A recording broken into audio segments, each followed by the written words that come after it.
You know what time it is. Shout out to everybody in the YouTube universe. Hope you guys are doing well. It's Powell Day, ladies and gentlemen. And we're pulling back after scratching fresh new highs again. The Bulls have been on a tear, guys. Shout out to everybody in the YouTube universe. Hope you guys are doing well. Happy Wednesday. Happy Powell Day. Welcome back to another episode of the Infinity Show. Hope you guys are doing well. Sit down. Whoa. All right. Man, these Bulls have been ripping, man. Non-stop, guys. It's been crazy. It has been crazy.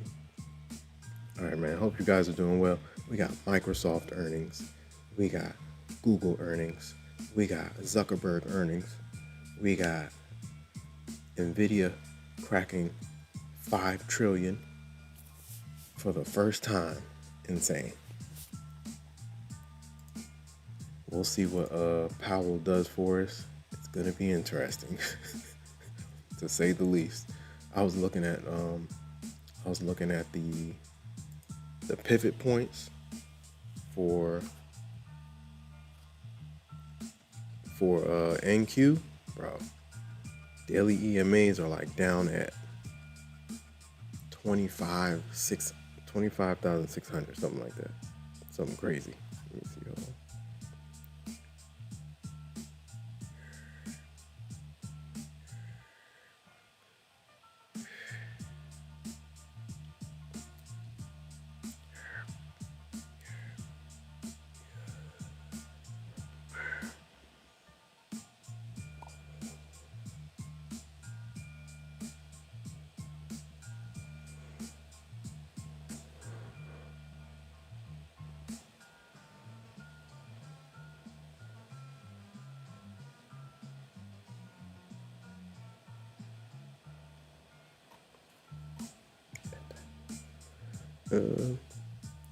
Man, interesting. All right, let me get this link real quick. Let's see if this is too. All right, we're good.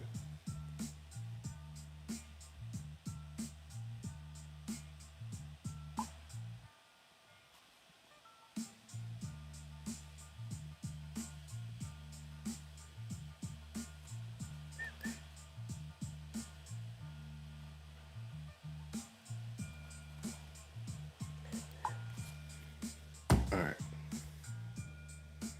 Let me get this link real quick. Hope everyone's doing well. Just played eval combines again today.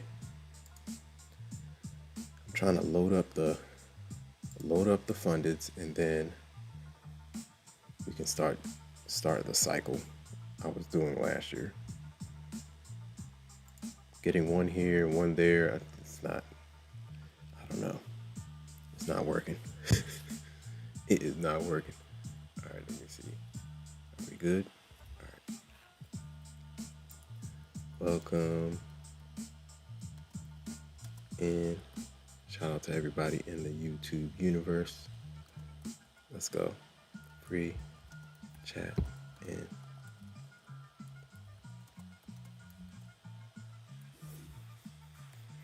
Kamal Dorsey, what's going on, man? Hope all is well, man. Happy Wednesday. Happy Powell Day. Powell will be on the mic in 2 hours, man. Any trades today? I just played combines today, man. I'm trying to build these funded accounts up.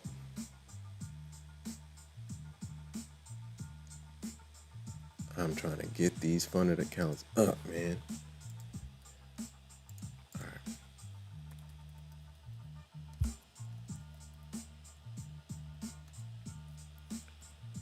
Oh, that'll be a good one. Where does Powell take us?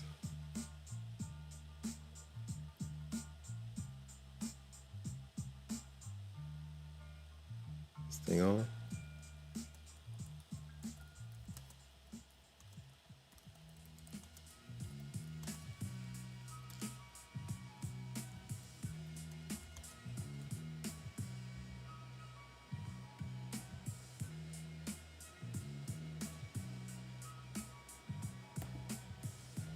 Um,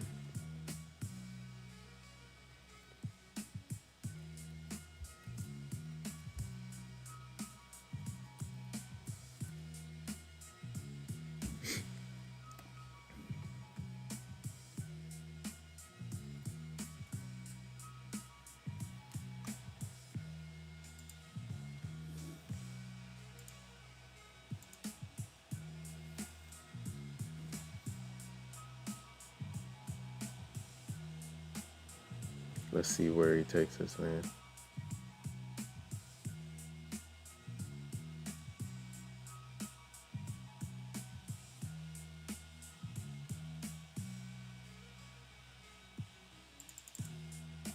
Should I do flat or?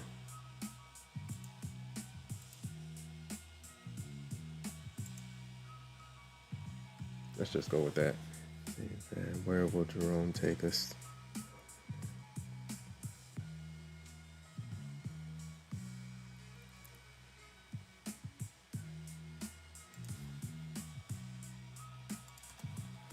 Let's see. Do it like this. Shout out to everybody in the YouTube universe. Hope you guys are doing well. All right, setting up this poll. Set up.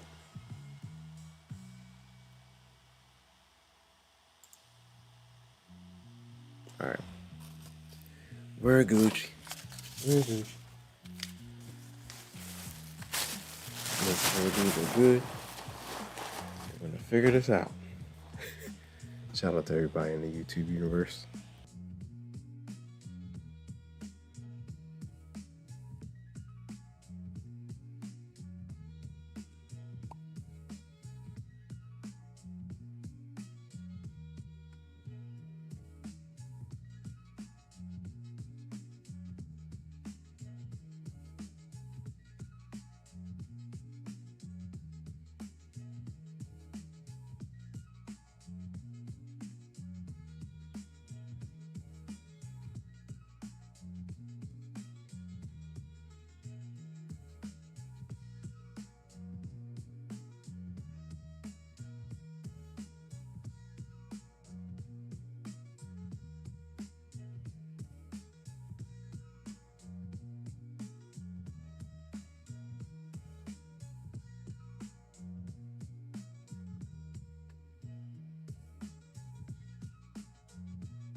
Yeah, we're getting a little bit of pullback action. Speaking of that, I could looks like some whoa, hold on.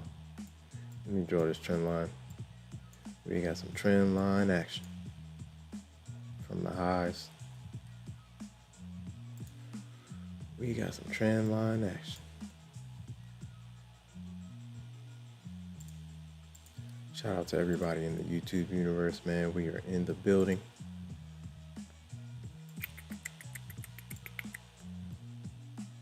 Let's see if we can put it like straight from the tippy top.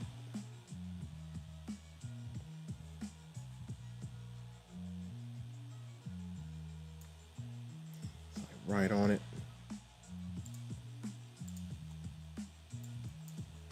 Didn't we have like a mini trend? Boom, boom, boom, boom. That's another trend. Previous all-time high. The trend is your friend. Let me see.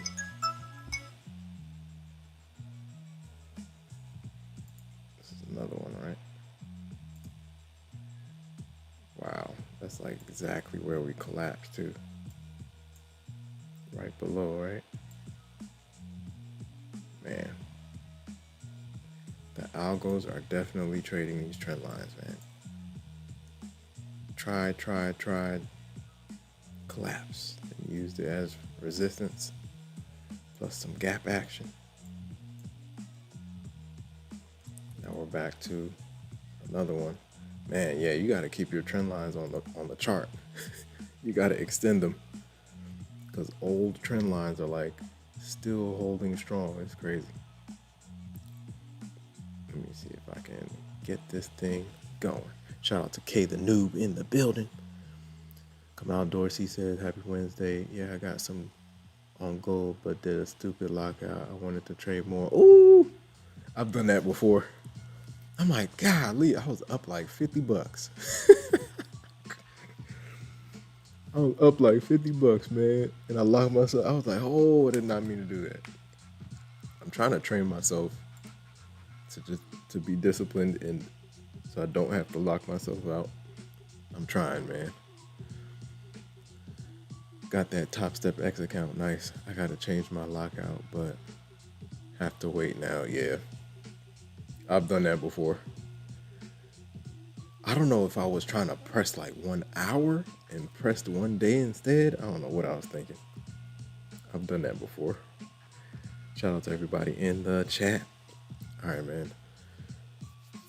Let's see where these bears take us.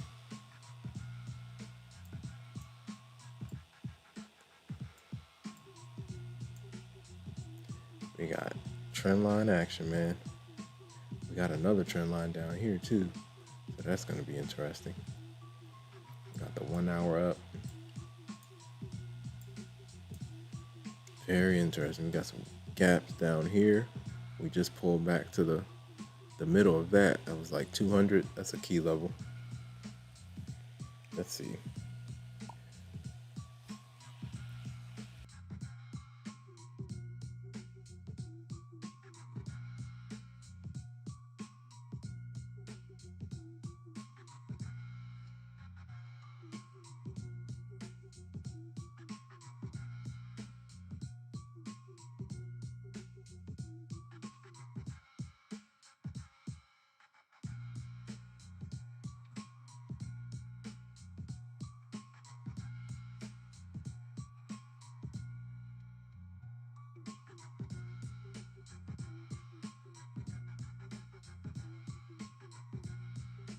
Shout out to everybody in the chat.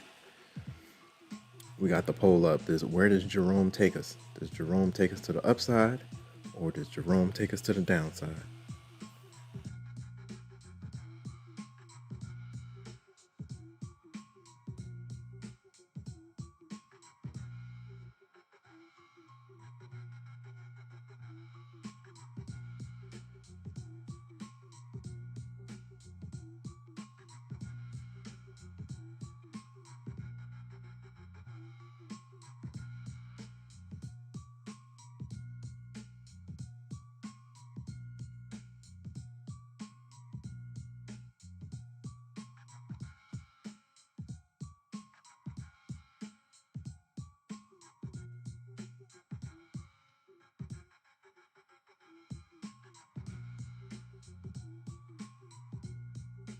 Shout out to Maxwell. Greetings. What's going on? Happy Wednesday. I'm trying to post this thing. This thing just posted. Oh, yeah, I think we're good. Pin message. Let's get another poll going on this side. Did I even look at this one? I don't know.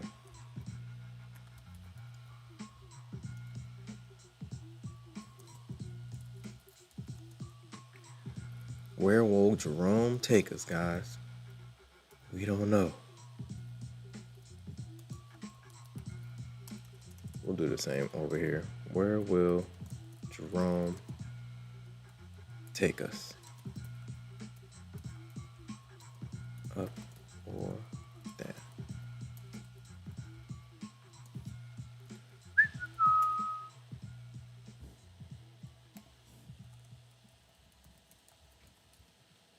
Or pull back?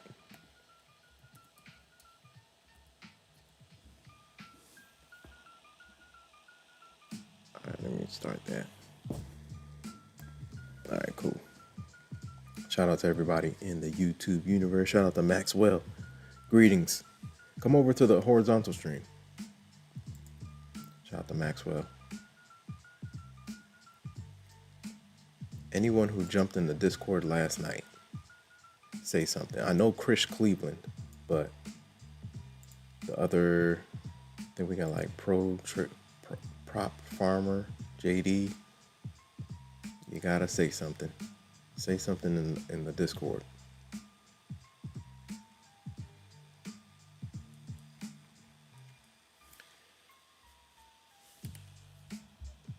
NVIDIA, man. Shout out to everybody in the chat, man. Shout out to all the new subscribers. We tried to trade Asia yesterday.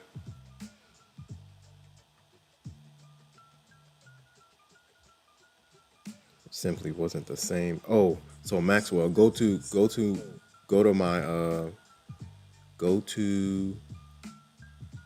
channel on YouTube, right? And you're gonna see 2 streams. So choose I think it's like the brown thumbnail. Is it the brown? No, the red thumbnail. Choose the red thumbnail and it'll bring you to the horizontal stream. So there's 2 streams running, so you can see better on the horizontal stream. I think on the short stream you can't zoom in. On the horizontal stream, you can zoom in, you can do all that. You can zoom in on the short stream after it's been recorded. After it's been recorded, then you can do that. All right, let me see. So far, everybody's saying pullback. Yes, shout out to Maxwell. You are here. This you can see a lot better. You can adjust the quality. If it's not clear for you, change the quality to 1080p. Go to the quality and change it to 1080p. Shout out to Maxwell. Shout out to Kamal Dorsey. K the Noob. All right, guys. Let me make sure. Right now we've been downtrending since the open 10 o'clock candle. It's just been down, down, down, chop, chop, chop.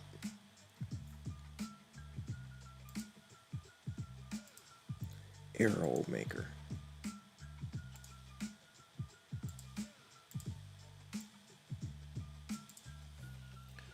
Control.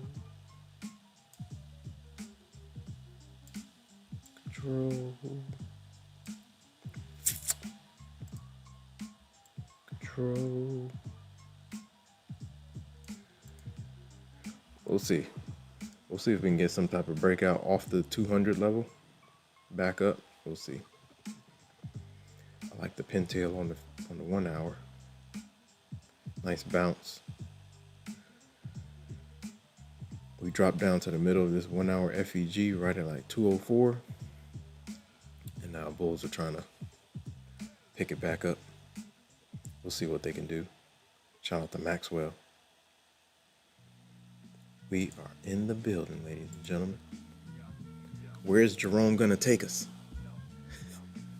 Does he take us to the stratosphere or does he pull us back? Someone said the price cuts are already baked in, and it looks like it. The way we've been ripping the last couple of days have been insane. Insanity. Hope everyone's doing well, man. I think if I do how should I do it?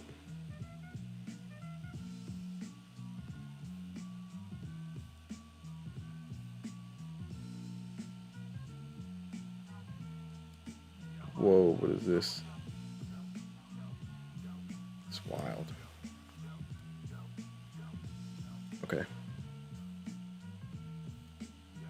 That's good.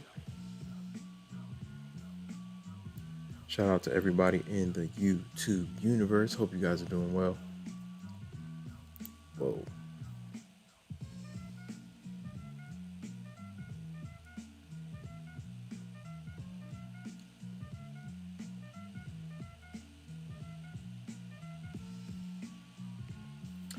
All right. Making sure the sound is correct. Let's see. I'll go to the channel, right? Shout out to everybody in the chat. Hope you guys are doing well.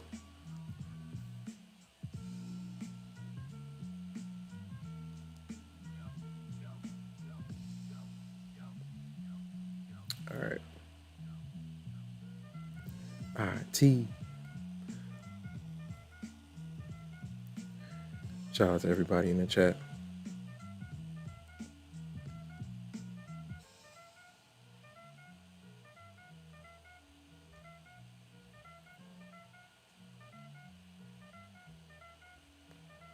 Let's see if we can get this thing rocking and rolling. Shout out to all the new subscribers. Appreciate you guys, man. We're growing. We're almost to 1K, guys. We're almost there. We're almost there.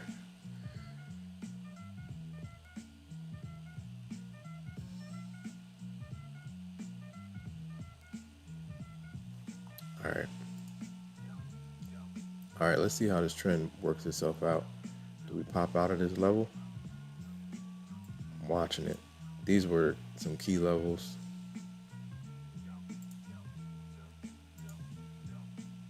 This right here. That was the break. This was the retest. And now we're retesting it again. The trend is your friend. See if they can reach out of this level. 200 was a nice nice entry. 00 work. We popped above 300 a couple times, but bears are pressing down from those levels. But we did get up there. Heck of a push for the bulls. Heck of a push.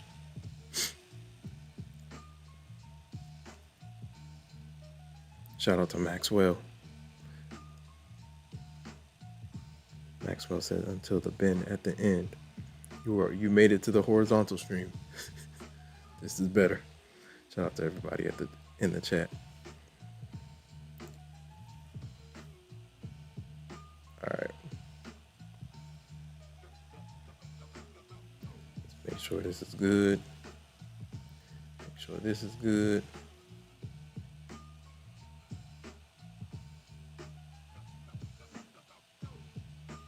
Whoa. All right, we're kind of pushing through. Let's see if we can hold back up. How far do we go? Do they retest 300? We'll see.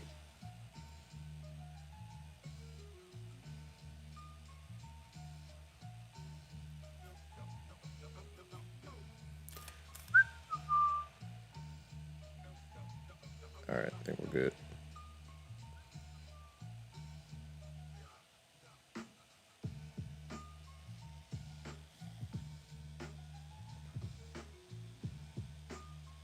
We are good. Shout out to everyone in the chat. I hope you guys are doing well, man. Happy Wednesday. Powell is warming up. So I think price action is waiting for Powell to figure himself out. And we'll see what happens during FOMC, ladies and gentlemen. We got FOMC. We got Microsoft earnings. We got Google earnings. We have Zuckerberg earnings. We have NVIDIA passing 5 trillion for the first time. That's insane. Insane. NVIDIA has been ripping too, man. We dove into the 170s now, and we popped above 200. That's insane. Nice 20-point rip. If you got in at the money and got like some, I wanted to get some calls, but I think I missed the entry. 2027 calls. Just let the thing go. Let it rip.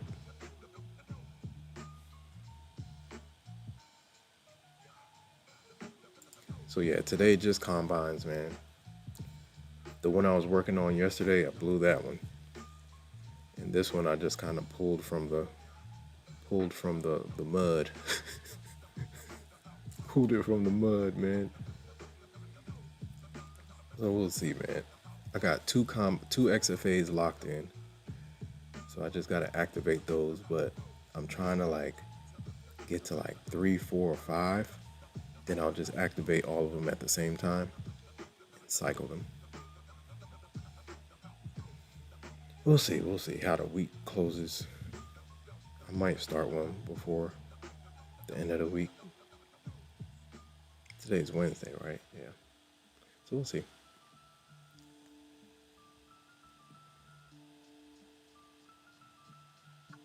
We will see. Shout out to everybody in the chat.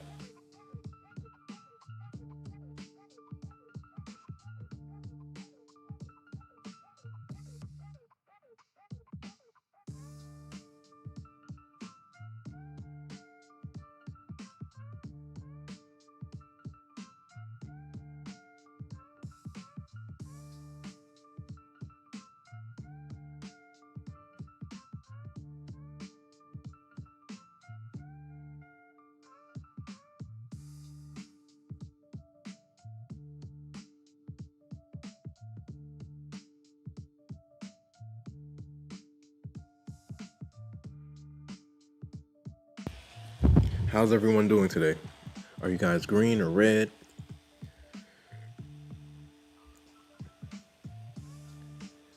At 300 level, man, they slap down hard from there.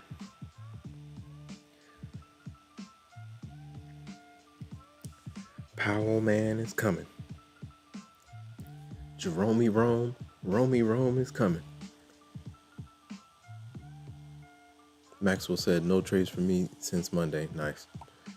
Sitting on your hands is a position. Yeah, I'll try to take my time, man. I might grab some more Apex evals too. Apex evals. All right, let's see.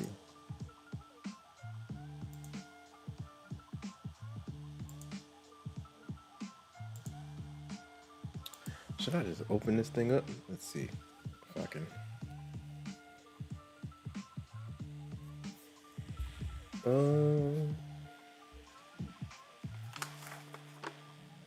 Excuse me.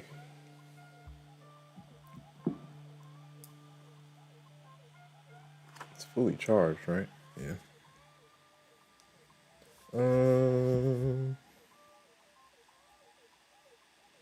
Shout out to everybody in the chat. Watching to see if we get continuation.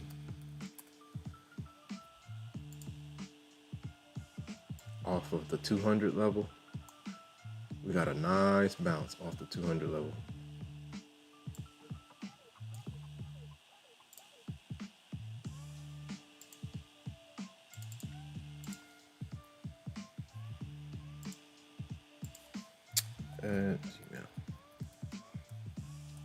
Man, we gotta get I might get a new, I want that razor blade, man. We gotta get that razor blade. Gotta get that razor blade, the razor blade laptop.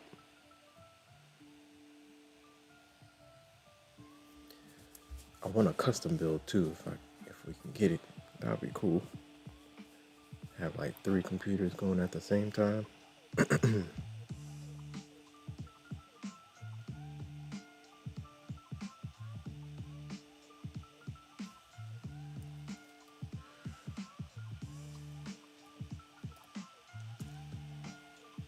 Let's go. Hope everyone's doing well, man. Shout out to Kamal Dorsey in the building. Shout out to Maxwell K the Noob.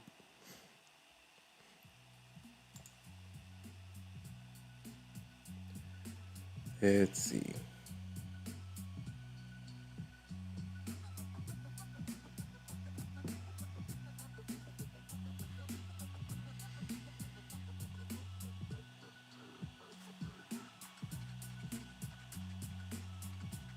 Shout out to everybody in the chat.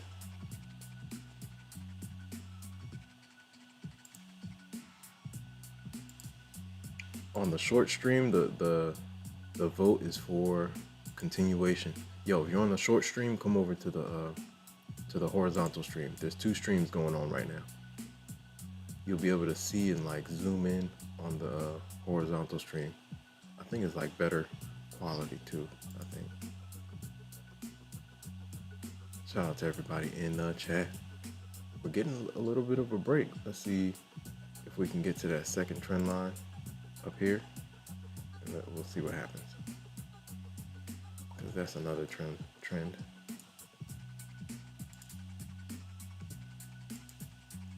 The trend is your friend.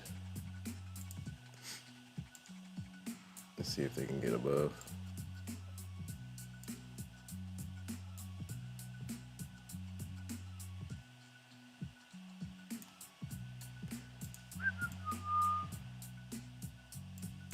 That's the 1 hour, right?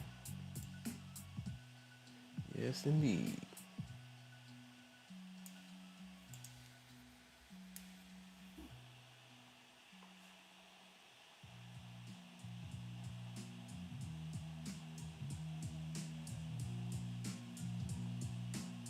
Shout out to all the new subscribers, man.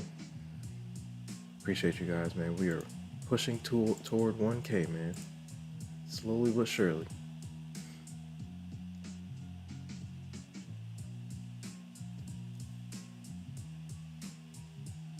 Watching to see if we come back to retest the 30s. If we retest the 30s, I might take it back up. What's the open of this candle? 37. Where my 15s at?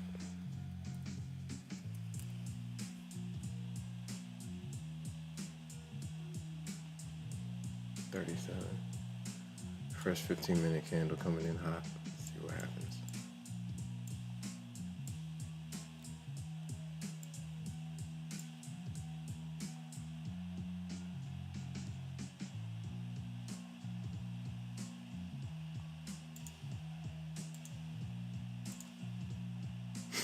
Let's see if they pull and go. Let's see. Let's load this. 26. Oh, we're turning around at the 200. Let's see if they dive into this gap right here. If we get into the 30s, I'll use like 1 micro, let it run.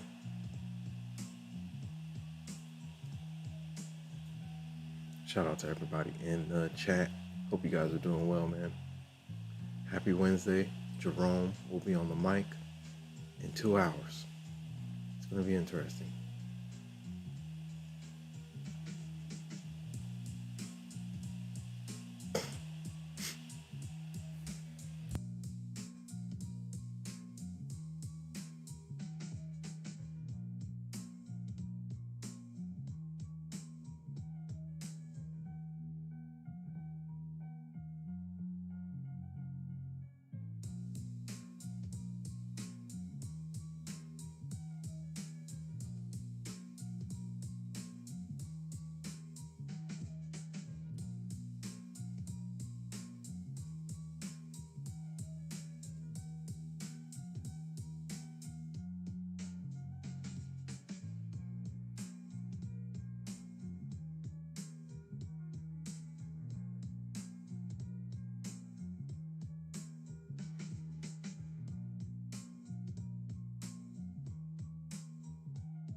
My bad. I was on mute.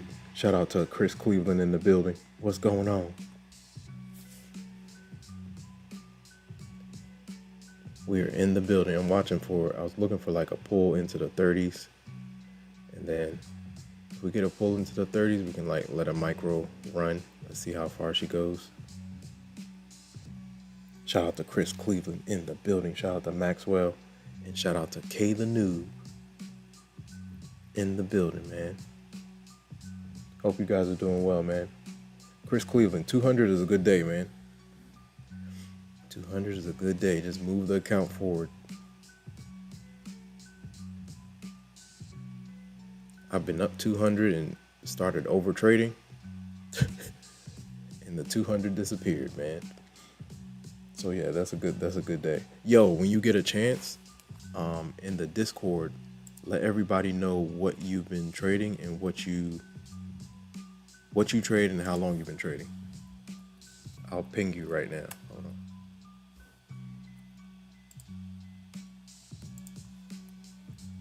Just so they can get familiar with you.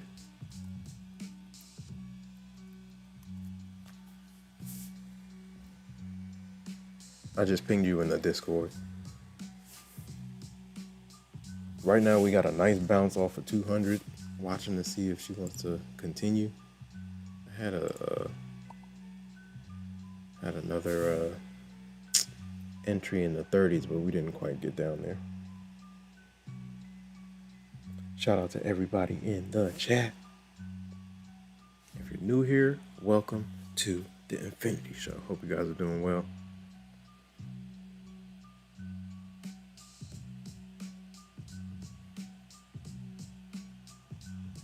Shout out to everybody in the chat. Shout out to Apex Clippers in the building. Shout out to Chris Cleveland. Chris Cleveland says, I have a feeling these guys have already pumped it high, factoring in the Fed rate. Yeah, we were just talking about it earlier. It looks like it's already been baked in.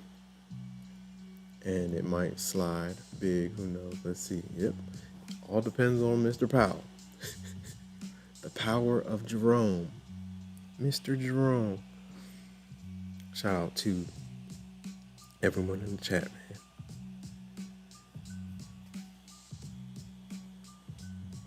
Shout out to Apex Clippers. Shout out to the Red Candles Nation. Shout out to Red Candles Nation, man. The Red Candles Nation has come over and showed love, man. All right, let's see if we test this upward trend line up here. We'll see if, not risking a lot here, just watching it. Let's see if it can pop. It's 15 minute. Nice push. Yeah, we've had a nice push off of the 200 level. Big wick on the 1 hour candle for sure. One hour candle definitely started red. We dove, and the bulls bought it right back up.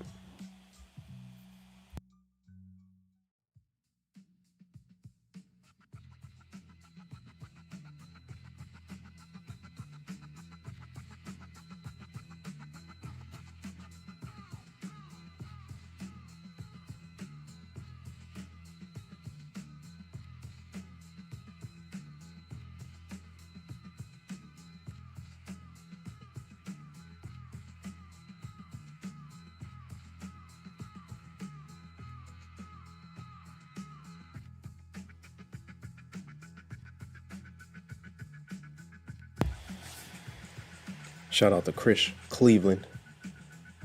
Nah, not a mentor. I just met him on YouTube. He sent over his crew to over here to the Infinity to Infinity Land, and now I send my people over to him. He's brand new. He just started trading like a couple months ago. But he's a great streamer, great guy, great trader for a beginner, man. Like, he's doing good. So I'm just showing love back, man. He sent over a bunch of his subscribers, so I'm sending my subscribers over to him. Shout out to everybody in the chat.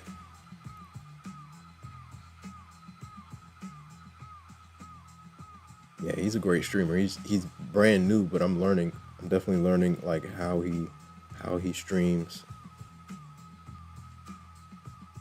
And I need it.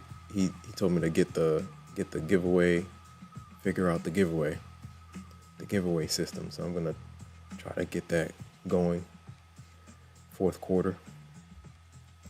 We'll see what we can do. We're trying to get to 1K subscribers. After that, we might do it. Shout out to everybody in the chat. Shout out to all the new subscribers that popped in yesterday. Appreciate you guys, man.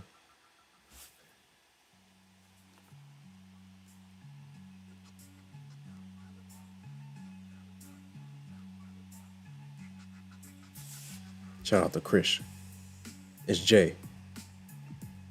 Yeah, giveaway. I think that's what that's what it looked like. I didn't know people were fiending for giveaways like that. I was sitting there looking at Red Can. I'm like, what is happening? But everybody in the chat is like, yo, when's the giveaway? I'm like, wow. They're not playing about that giveaway. All right, we are approaching the trend line. Let's see what happens. Do we break through? We got a fresh 1 hour candle coming in hot 15 minutes from now.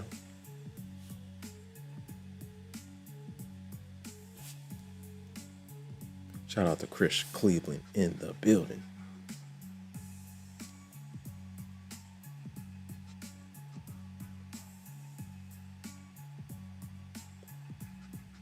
Nice push, man. That 200, low 200s. Woo. Ooh. Do they want to test 300 again? We are approaching the trend line, guys. They're not playing either.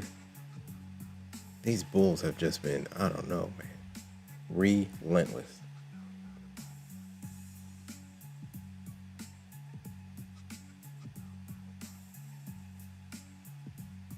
Wow. That 200 entry was clean. We have gone 60 points, 70 points, and have not looked back. Nice pop. Trend line retest coming in hot right now. We'll see if she can push through. Can she push through? Whoa.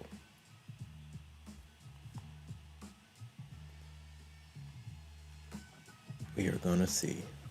Shout out to Chris Cleveland. Shout out to Maxwell. Shout out to K the Noob in the building. Yo, if you're on the short stream, come over to the horizontal stream.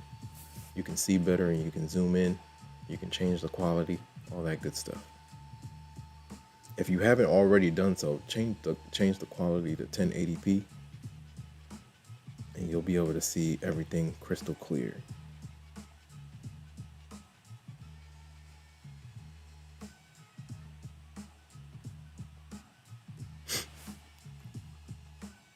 Crystal clear, man.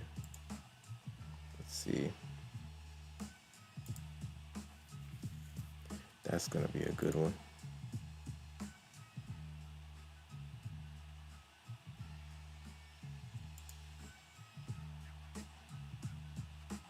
Yeah, that's a wrap. 4-3. How? Wow. 2-5-3-5. 5-2-7-1.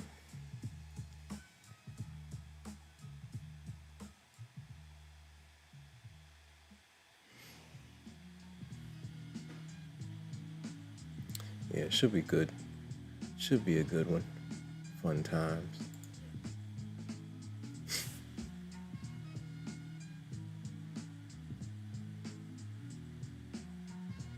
Today is Wednesday. Man, in my head, I'm like a day ahead, man. It's crazy. I keep thinking we're like it's Thursday, Friday.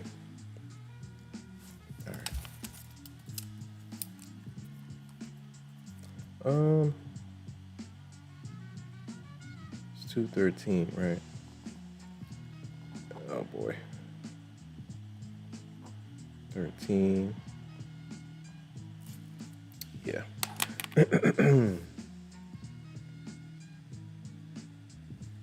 Shout out to everybody in the chat.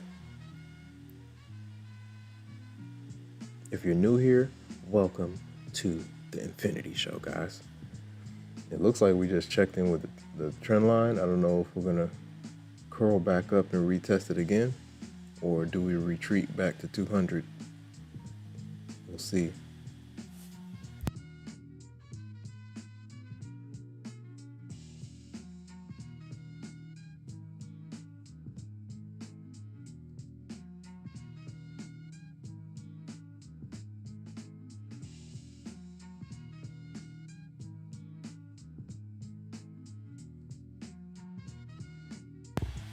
Jerome Powell will be on the mic in an hour and 40 minutes. It's going down. The volatility should be fun. We'll see what happens. We got Microsoft earnings, we have Google earnings, we have Zuckerberg earnings, all at the bell.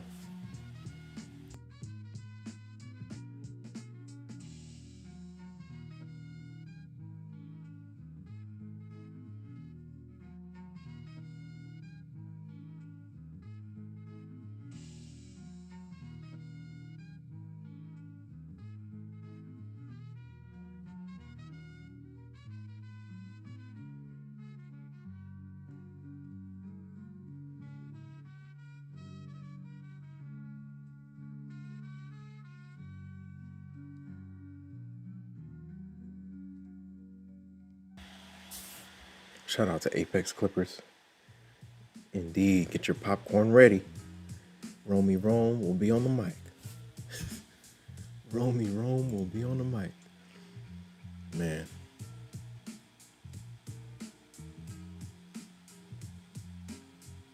I did see that.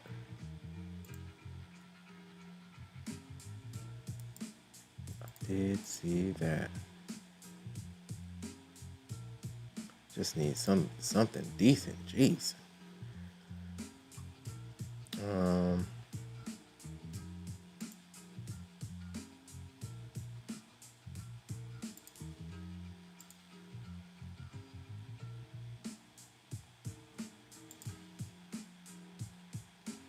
Here we go. Oh wow.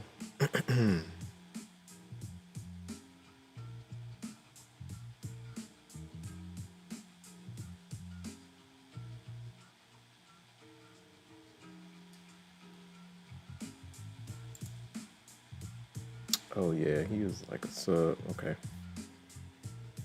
Shout out to everybody in the YouTube universe. Hope you guys are doing well, man.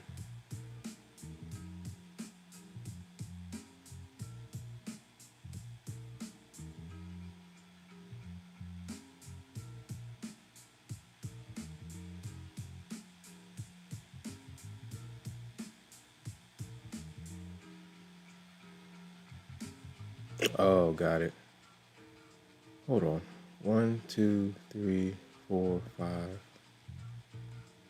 What does that mean? Oh, got it. Okay. Shout out to everybody in the chat. If you're on the short stream, come over to the horizontal stream, ladies and gentlemen.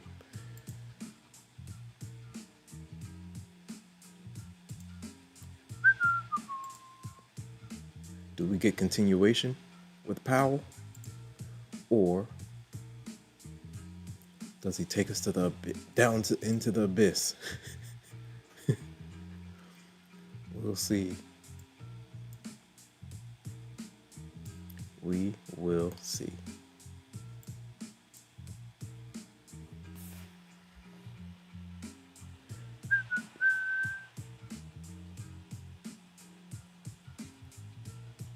Let's see if they can break through this trend line.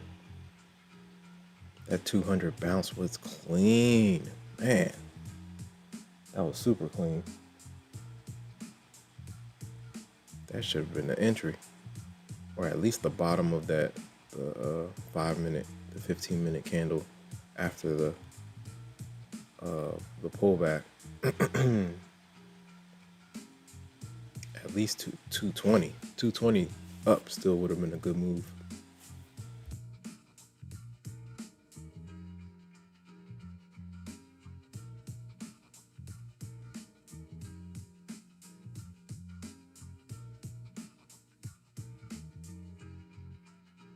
Shout out to everybody in the chat. Let us know, how was your day so far? Any trades? If you're new here, say something. How long have you been trading? What do you trade?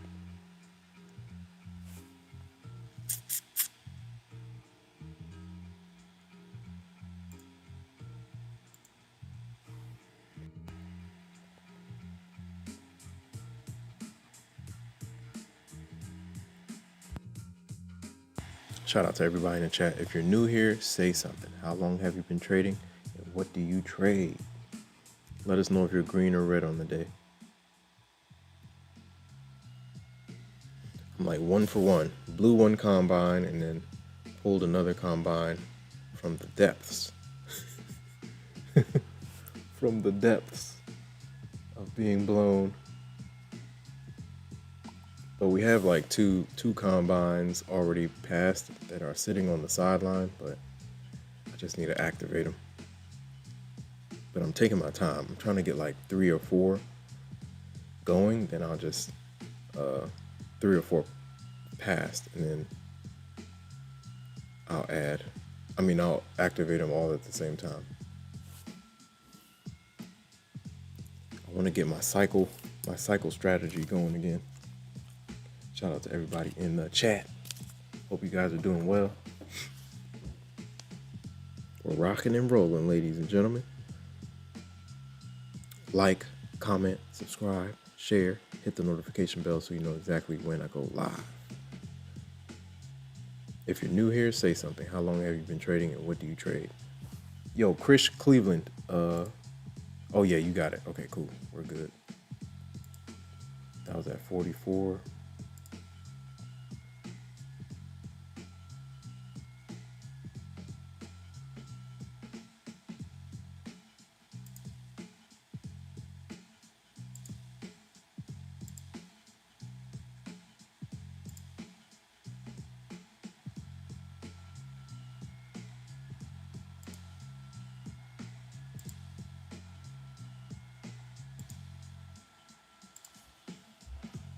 Oh yeah, speaking of that, I don't know if I did like the, I have to go back and look.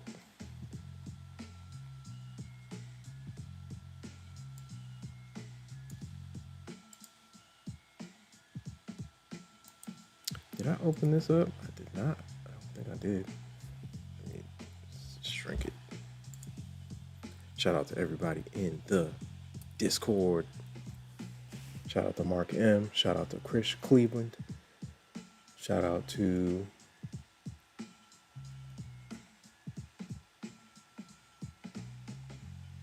Vibes. Shout out to Sophie. Shout out to everybody in the Discord. Shout out to Elmi. Shout out to the Don. I haven't heard from the Don in a minute. Shout out to Adam Daz, all the way out in Egypt. Bulls look like they want to push toward 300. We'll see.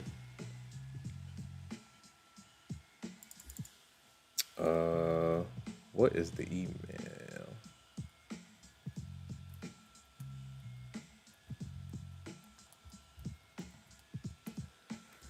Are there any more phone calls I gotta make? Let's see. Oh. Hope everyone's doing well, man. Get your popcorn ready.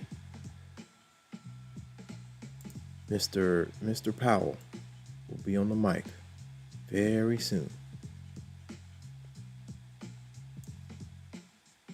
Mr. Powell will be on the mic very soon.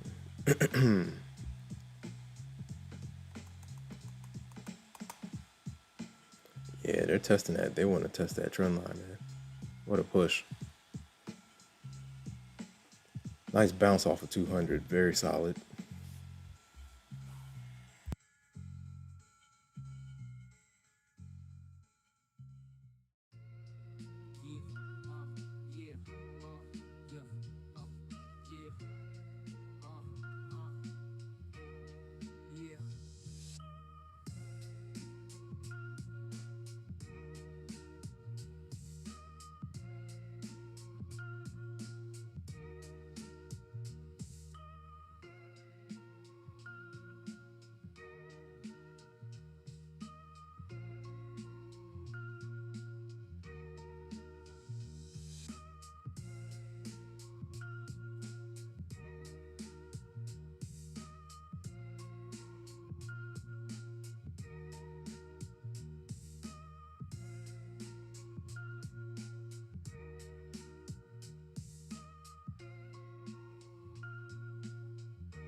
Shout out to everybody in the chat.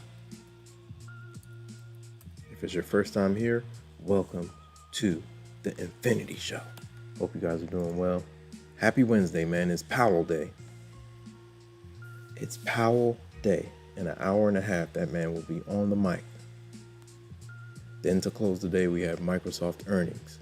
We have Meta earnings. We have Google earnings. Coming in hot. Then we have GDP tomorrow.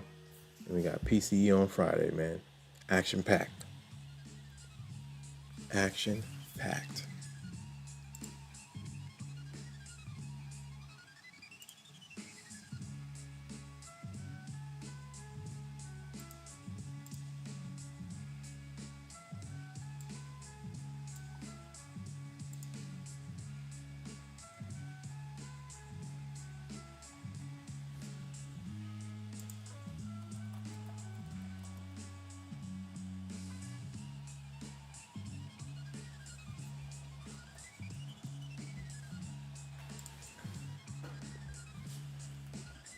I think if we do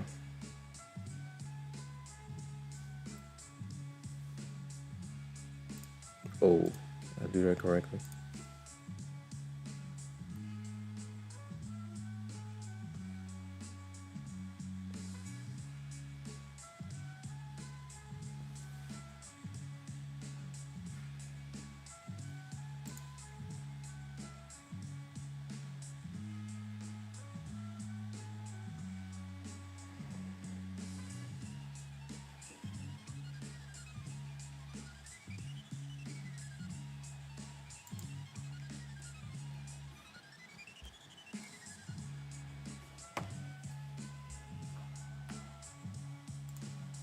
Shout out to Chris Cleveland.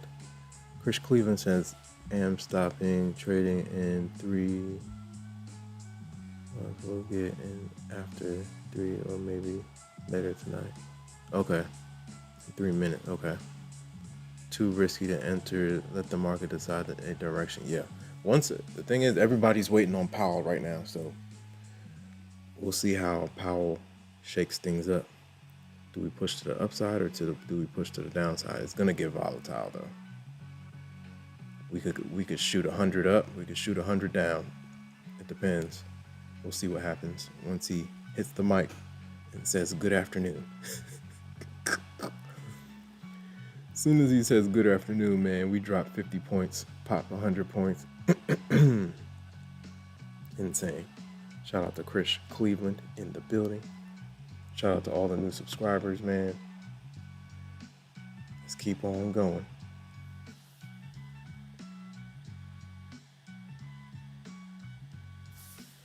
We're pushing our way to 1,000, man. We're almost there. Slowly but surely. We're almost there. Let me run these things. Oh no, not that bright. Let's see. Boom. Shout out to everyone in the chat.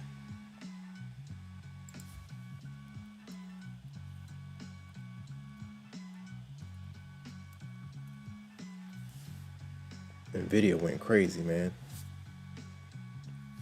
above 200 right now, I think. Are they still up there? They might hold 200 now. You hold 200, the road to 300 begins. We got Meta, we got Microsoft, we got Google at the bell. We have Apple and Amazon. There's tomorrow after the close. Big earnings reports.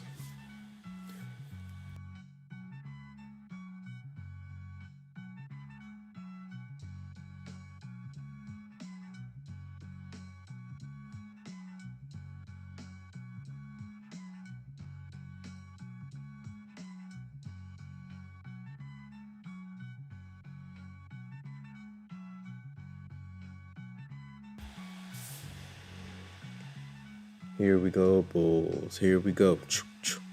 Can they go? Watching to see if we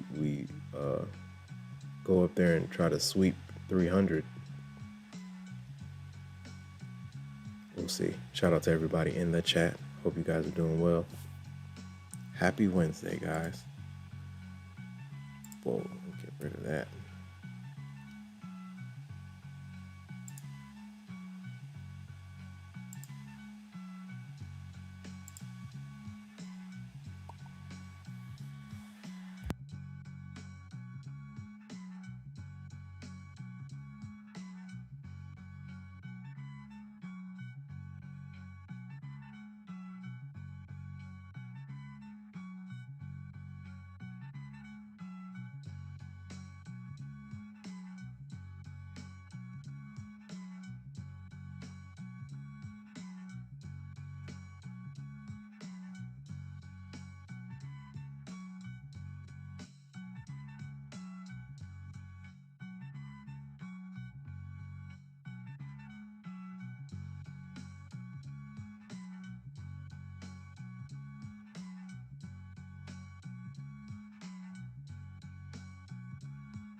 They're grinding up right now. Now the countdown for Powell starts. We got an hour and a half. We'll see what happens.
trend line retest.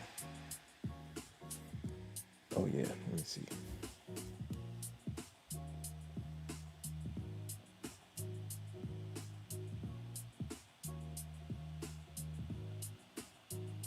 Is this supposed to rain today? Let's see. Shout out to everybody in the chat. Hope you guys are doing well, man. It's like on and off, I guess. And more tonight.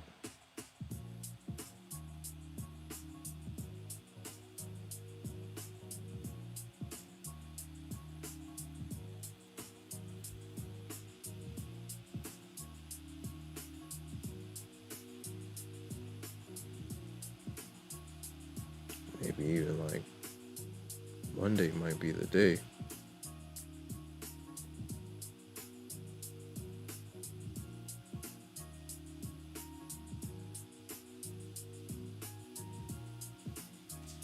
Maybe like Saturday. All right, we'll see. Shout out to everybody in the chat. Can the Bulls get back to 300? We'll see. The last time we got above 300, we got smacked down. We'll see if Jerome can push us through. Rome. Shout out to everyone in the chat. I'm sitting here trying to look for, what was I looking for?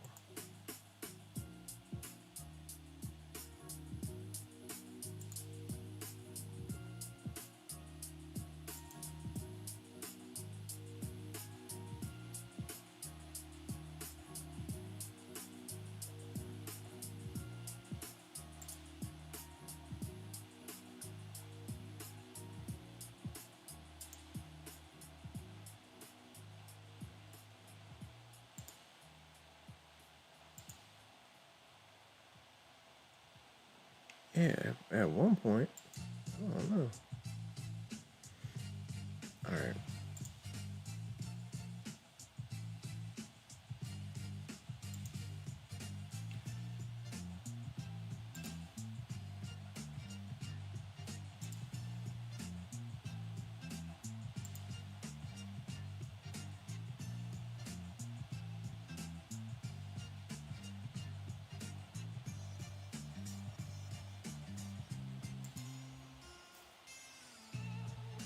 We will see.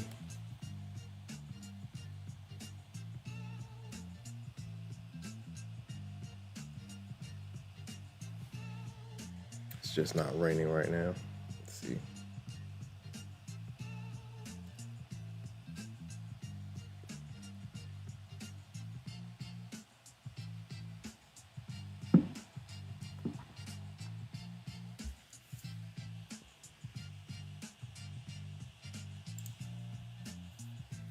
The Bulls are holding the line, man. Nice bounce off of 200. Let's see if they can get up to the 300 level. Gotta break through this trend line first, though. If they can't break through here, it's a wrap.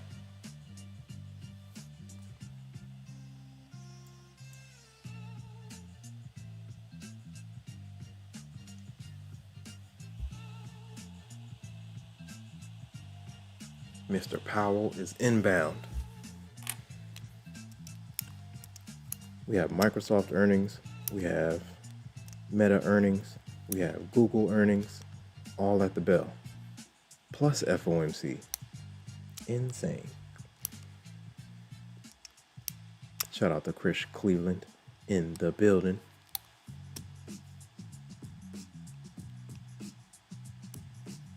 We're back to this gap too. This 260 gap.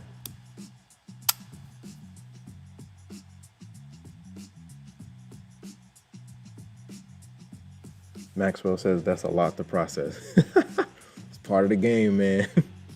Earnings season plus. Big data drops. Just had CPI. What was CPI? CPI was last week. Feels like CPI was... It's like back to back to back. Then you got China, US news. It's a lot. You just got to go with the flow.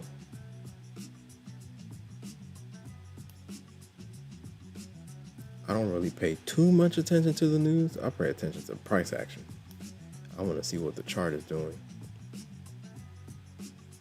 I do watch for what the news does to the price action, and I adjust accordingly, but still, I don't try to predict anything when news is inbound. I just go with the flow of the market.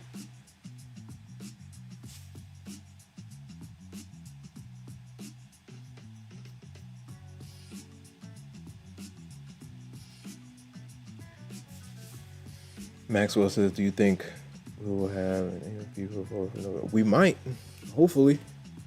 We missed the last one with the government shutdown, but we'll see. They pushed CPI through, so maybe we'll get some NFP.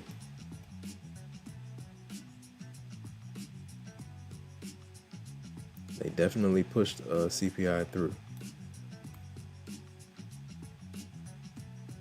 Inflation numbers. We soared. We took off.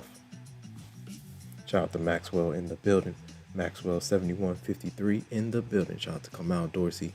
And shout out to Chris Cleveland. Shout out to everybody in the chat.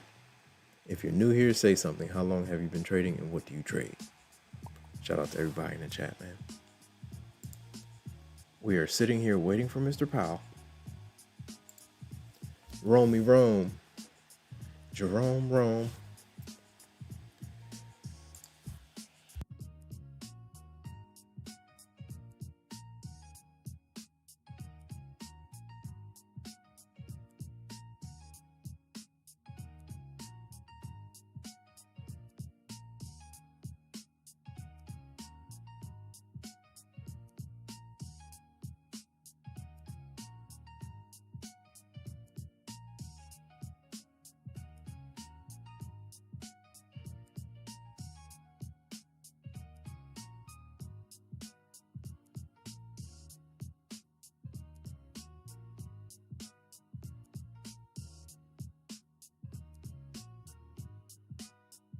Nvidia market cap 5 trillion.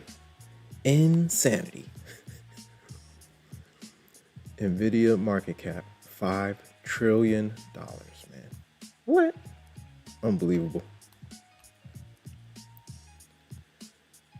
Remember that report of like their staff, like most of their staff being millionaires?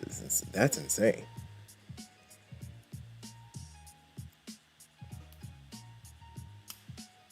At the rate they're going, man, they're going to have some billionaires on that staff. Other than Jensen.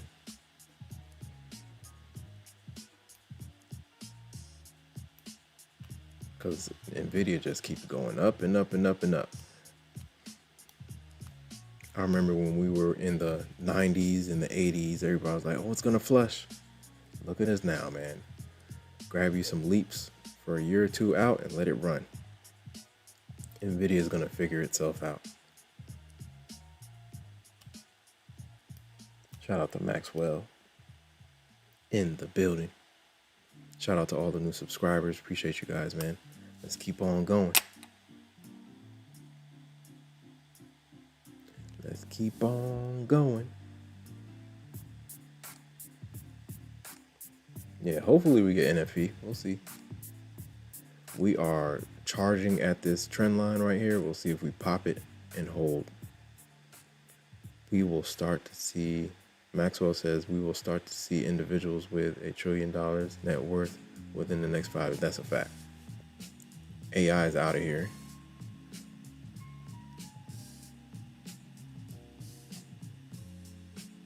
Tesla is leading that wave, man. Like, they want... Elon's about to be a trillionaire, man. That would be crazy. That would be crazy. Shout out to Tech. What's going on, man? Tech says fully recovered from the Bulls' horns last night. Not really. Man, they actually, the Bears actually tried to push down, man. I was trying to ride north with the Bulls, but we could not get through. What level was that? it was some level we were just struggling to get through, but we eventually got through it. What was the trend line? Was this it? Yeah, this was like at midnight, right? Yeah. This whole little section right here, I was looking for this move, but I was fighting it in this little chop right here. So we had to pull back from 250 back down to like 225, and then it was just trying to figure itself out. Then we got there, then we tried to play the pop, and I think it looks like as soon as I got offline, we got the push. But it was a slow push, but nonetheless it was a push. But all this, I kind of fought it to the upside. I was trying to push to the upside. I think once or twice I went short, and then I was like, okay, let me just go with the bulls. And whenever we got up here, we just could not pop it.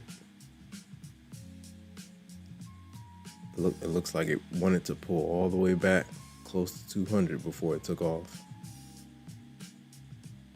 But it is what it is, part of the game. Asia session can be a headache sometimes. Shout out to Tech. Yo, Tech, any trades today? Shout out to Tech. This trend line looks like it wants to, it's still holding strong. Look at that. Still wants to hold strong. There's a 15 minute candles. Do they spin it right here? We'll see. Looks like they want to, but we'll see.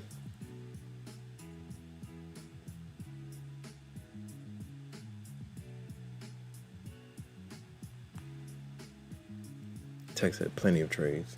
Shout out to Tech. Tech or death.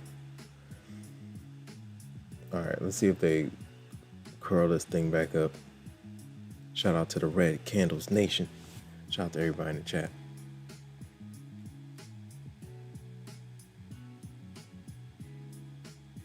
They're kind of retreating from the trend line. Let's see if how they want to play it. Do they push us back to 200? We'll see.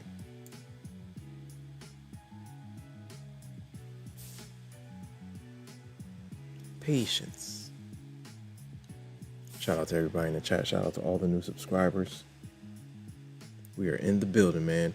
We're almost to 1K. We're almost there. We'll see if we can get it like this week into next week.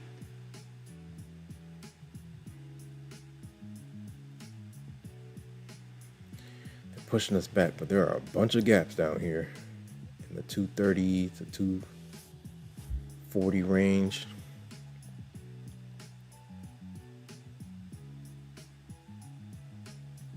Tech says I'm holding longs on NQ right now. Want to see the push out of this range. Yeah, I'm watching to see if we can get another retest of 300. Powell might be the one to do it. We'll see. Powell will be on the mic in 1 hour and 10 minutes, guys. Just a heads up. For anybody that's been under a rock, we got FOMC today. Coming in hot. Rate decision coming in hot. Microsoft coming in hot. Google coming in hot. Zuckerberg coming in hot. Earnings season is here, ladies and gentlemen. Shout out to Tech. Shout out to Maxwell. Shout out to K the New, aka Kamal Dorsey. Shout out to Vibes. Shout out to all you guys, man. Shout out to the YouTube universe. Shout out to Chris Cleveland in the building. If you haven't already and you are enjoying the stream, hit that like button. Like, comment, subscribe, share, hit the notification bell so you know exactly when I go live. Hope you guys are doing well. If you are new here, say something. How long have you been trading and what do you trade?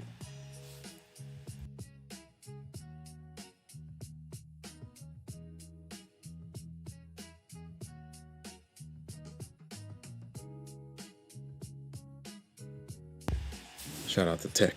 Tech says most of the stocks in the S&P 500 have gone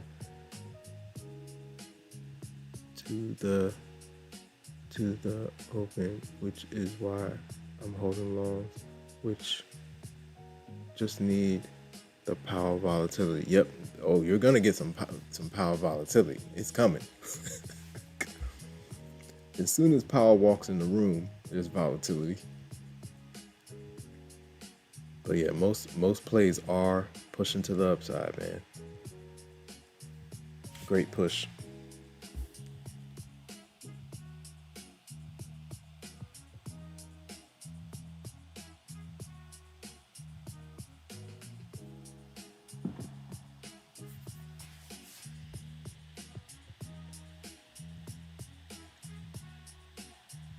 All right, we're pulling back. Let's see if we pull back to the 50% retracement of this push. We'll see what happens. If they want to keep going.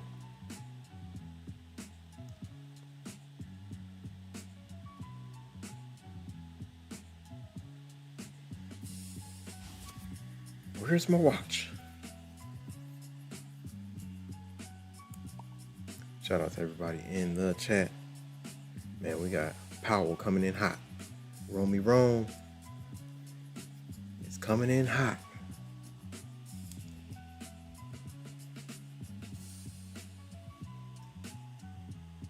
Nvidia market cap 5 trillion. Unbelievable.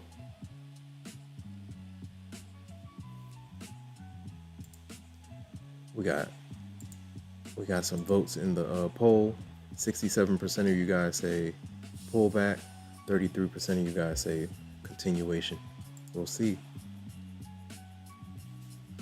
Are the rate cuts already baked in? Will they pull the rug? We'll see.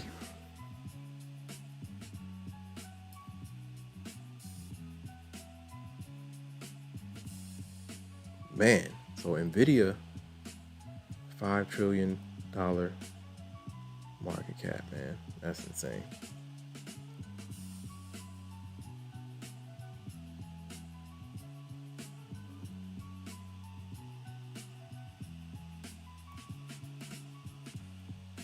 Man, that's going to be interesting, man. Oh, they're pulling. Let's see if we get another retest of 2. Look at that trend line reject, man. Clean. Jeez. If I was a bear, that would have definitely been an entry. That should have been an exit too, man. If I think about it. Whenever we get to a key level like that, and I'm in the green, I'm pulling my stop up. But I just have 1 micro in there, so I'm just letting it bounce around. But yeah, whenever we get to a key level that could act as resistance or that has been acting as resistance, it's best to like trim your position or just get out altogether if we don't get through the level convincingly.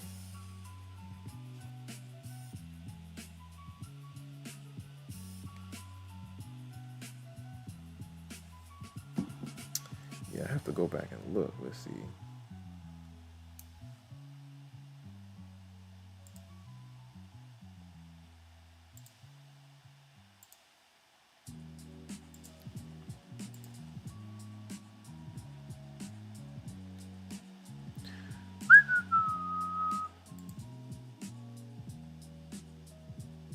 Tomorrow we have Apple and Amazon earnings.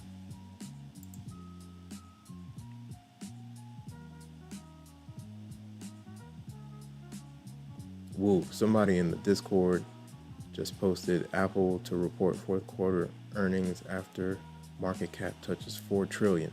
Dang, Nvidia's at 4 trillion. No, Nvidia's at 5 trillion. Apple's at 4 trillion. That's crazy. What's that website? Marketcap.com or something like that? I'm about to go look that up just to see what the big numbers are looking like. Marketcap.com, I think.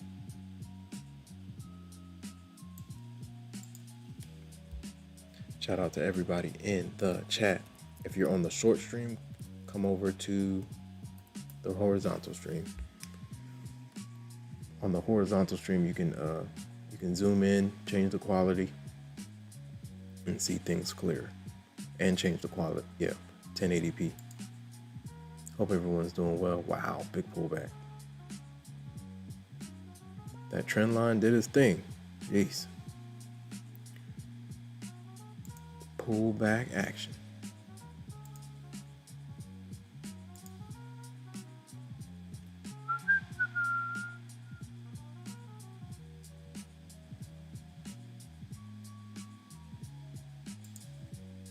$63. Let's see.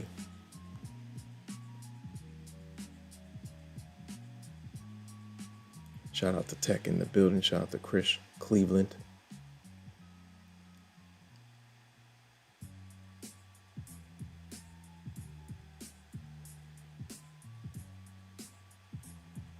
Looks like they want to test 200 again. We'll see if the bulls can hold on to those levels.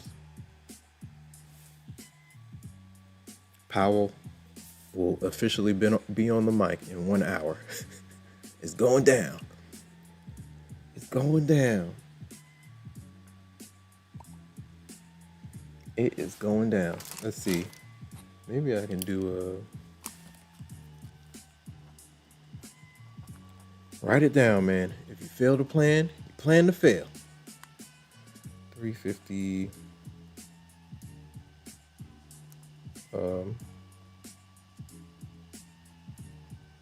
Oh, I wonder.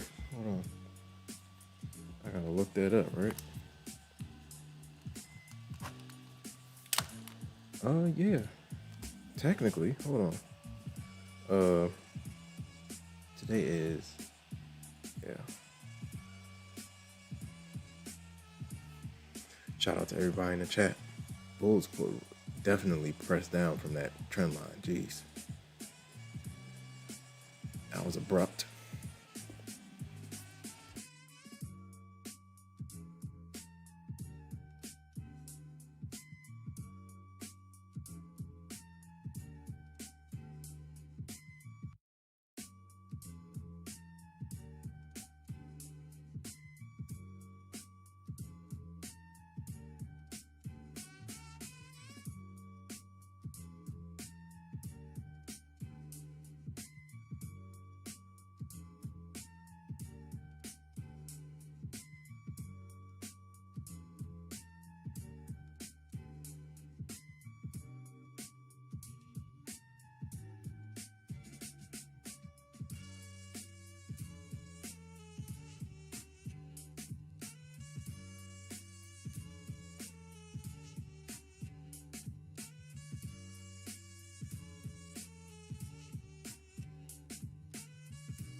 We'll see if the 200 levels can hold.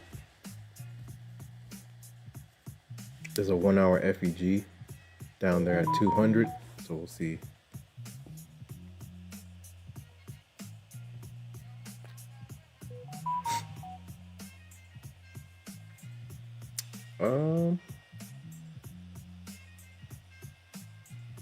We do.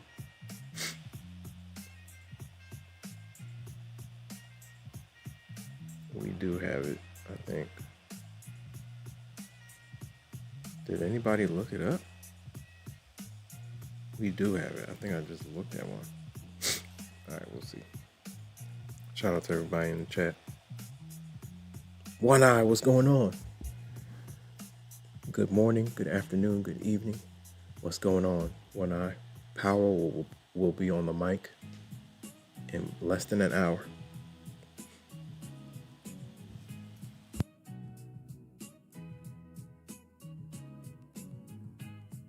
Shout out to all the new subscribers. Chris Cleveland. One Eye says, hello, how are you doing? Hope all is well. And green for the day. Absolutely. Shout out to One Eye. Same to you.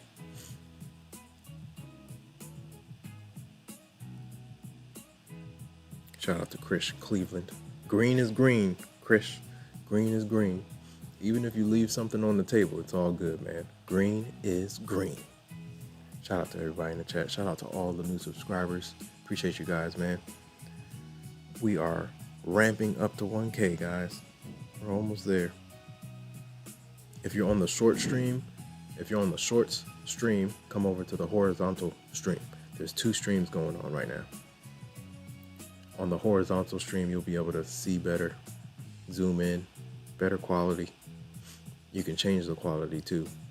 I think on the shorts you can't change the quality, but on the horizontal stream you can change the quality to 1080p.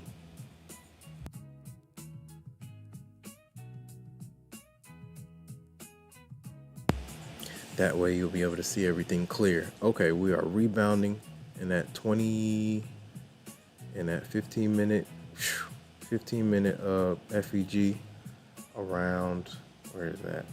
The 20s levels, 220 levels. We'll see if they go back up there and retest that trend line. We got less than an hour for Mr. Powell. Romy Rome will be on the mic soon.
People are waiting on Powell.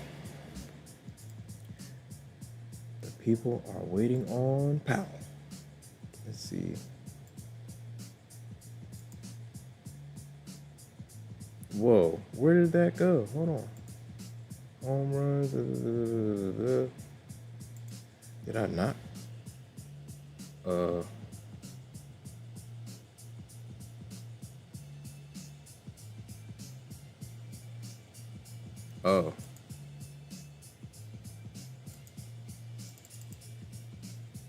Okay.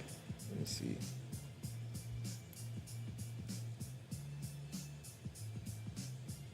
Nice bounce back up. Shout out to everybody in the chat.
Nice bounce back up. We dropped down to the 220s. Now we're headed back to the trend line. Let's see what happens here. Can the bulls push through? They might wait until Powell might shoot us up and then pull the rug. Who knows? I just know something's gonna happen. Shout out to Maxwell. Rome in the house. Yes, sir. I said Jerome in the house. Watch your mouth. Romy Rome is in the building, ladies and gentlemen. He is coming in hot. 45 minutes. It's going down. Shout out to Maxwell. I said Jerome in the house. Watch your mouth.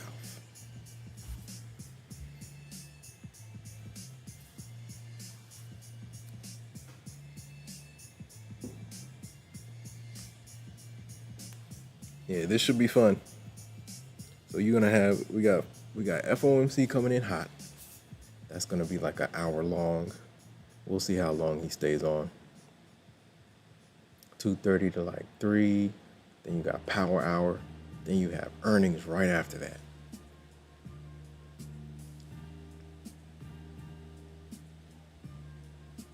Shout out to everybody in the chat. Hope you guys are doing well, man. Happy Wednesday, man. We're halfway through the week, man. We are halfway through the week. Nice bounce. Just like we had an aggressive reject, we're having an aggressive bounce back up. Look at the 2 15-minute candles. Insane. So we'll see.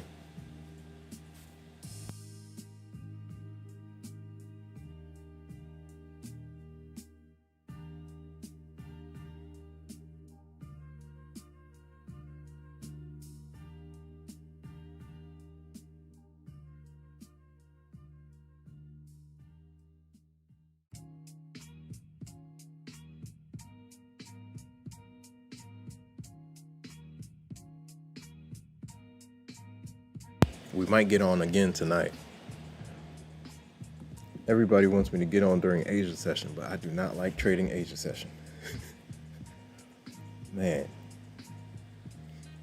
the moves I'm looking for, it just doesn't do what I want it to. Here and there we'll get some good moves, but yeah.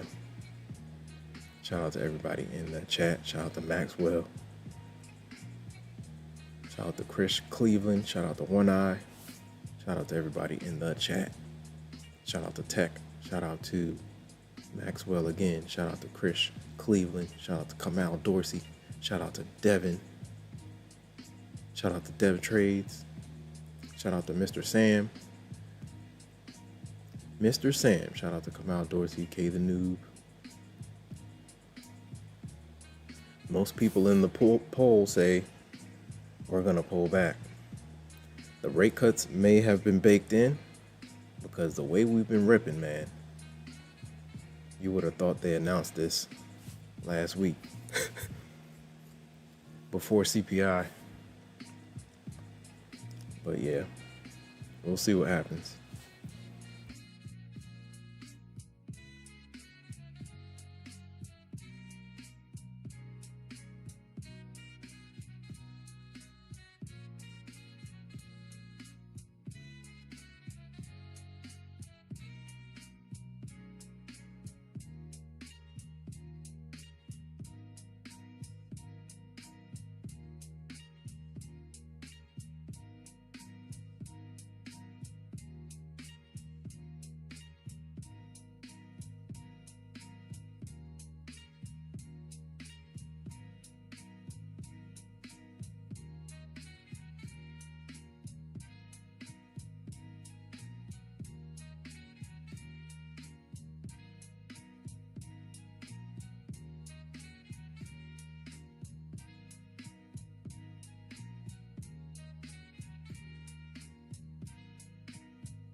Shout out to Mr. Sam.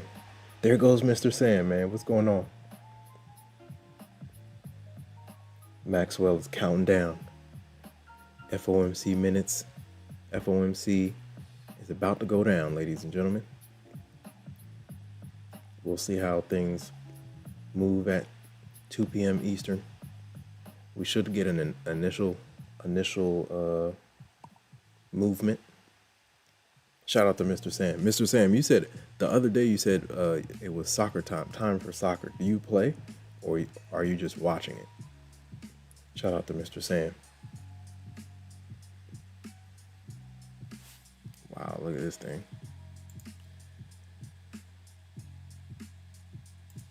Yeah, it's perfect, man. Golly. Oh, man. Yeah, this thing is perfect. And it's like the silver. Perfecto, my friend. Wow.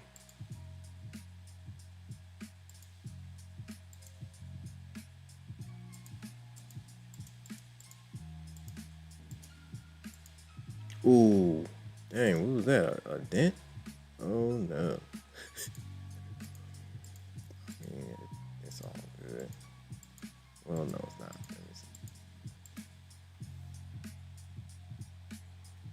Shout out to Mr. Sam. No, watching English Premier. Okay. Too old to play now. I'm 54. All good, man. What did you play when you were younger? 54 is not too old, man. You can get out there. I know a couple guys out there have like a league, man. Everyone's around that age. Shout out to Mr. Sam.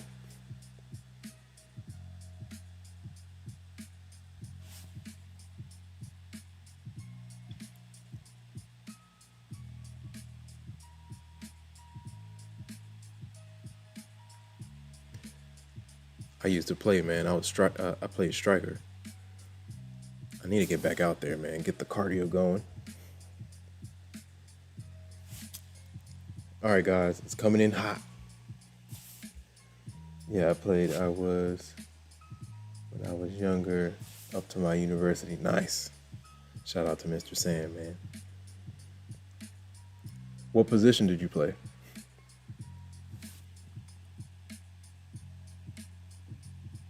Shout out to Mr. Sam in the building.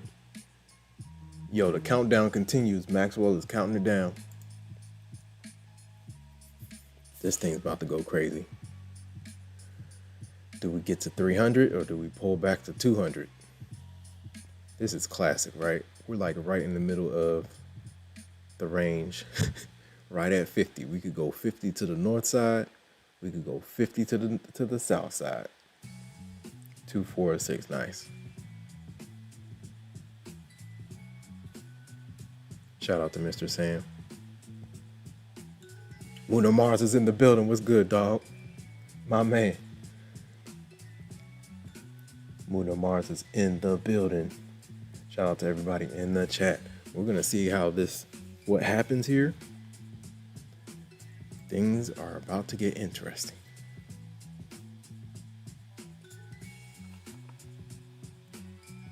Bet. Yeah, I saw your message. Yeah, hit me, dog. Shout out to Muno Mars in the building. Shout out to Mr. Sam. Oh. It's about that time, ladies and gentlemen.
Here we go, guys. Volatility coming in hot. 20 seconds. I don't know where this thing's gonna go. We'll see if it goes to the, look at how this thing is loading up, man. Insanity. 5 seconds. 5, 4, 3, 2, 1. Ooh wee. We are all over the place right now, guys. Do we get the next leg up? Dang, this thing is all over the place. 50 to 60, 50 to 70, 70. Do we break through this trend line? Ooh, we just cracked through. 300 retest coming in hot. Do we get continuation? Jeez. Insane. Kamalia, this is a combine. I'm just playing around with the combine. I blew one earlier, but I kind of brought this one back. I got 2 XFAs on the side that are just sitting on ice. I'm waiting to get like 3 or 4. And then I'll just activate all of them at the same time, so I can spread my chances out. We got to get the payout ASAP. Nice push. Powell is moving.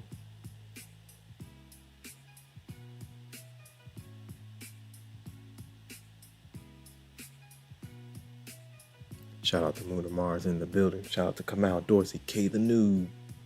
Oh man, they trying to flip this thing. So what does FOMC say? Let's see. Let me go see what they dropped. Powell will be on the mic in 30 minutes. It's going down.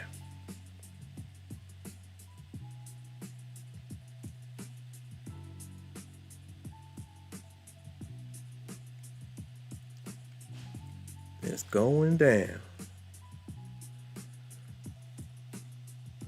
We did get up into the 90s. We didn't sweep 300 though. We got close.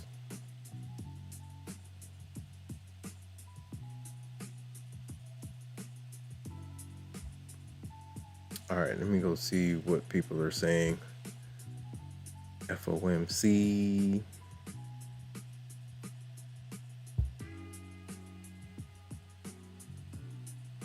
The Federal Reserve. October FOMC decision. The Fed rate cuts as expected by the Fed cuts rates as expected by 25 basis points.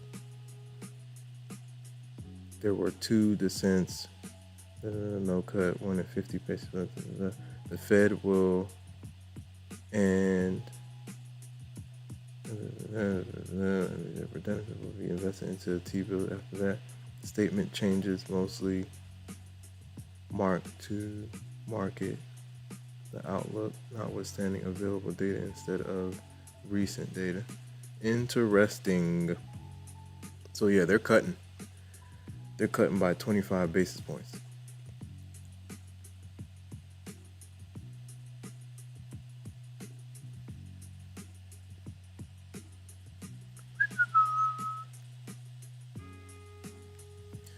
Another cut. But it feels like this thing has been baked in for sure.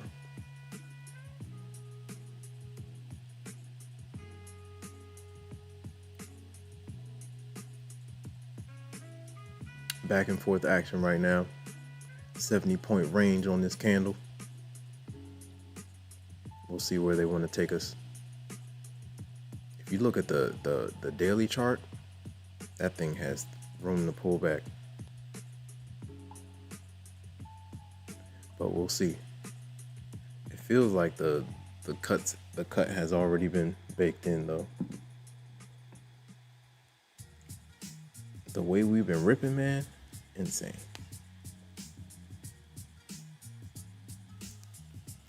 Let's see.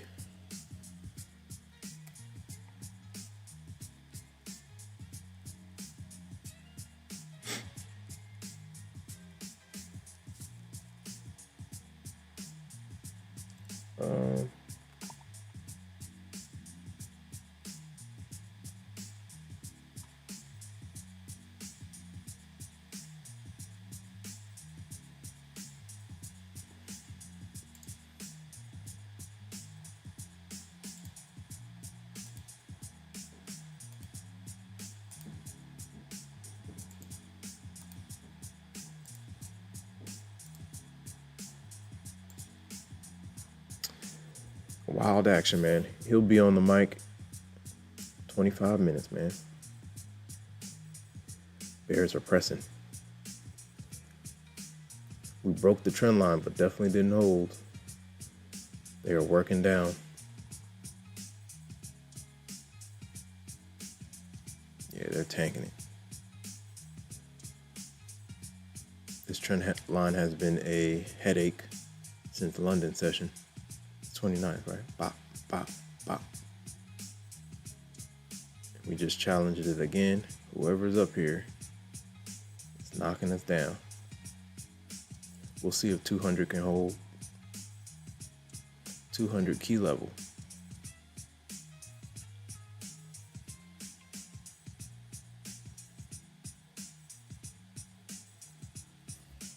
Wild action right now, back and forth.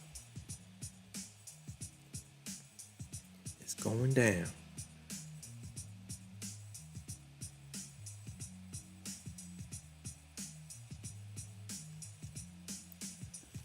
Issue 130.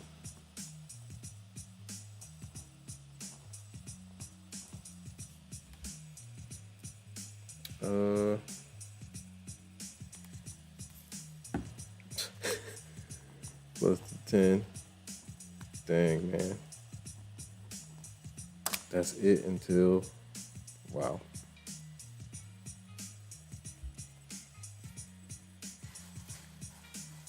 So if we got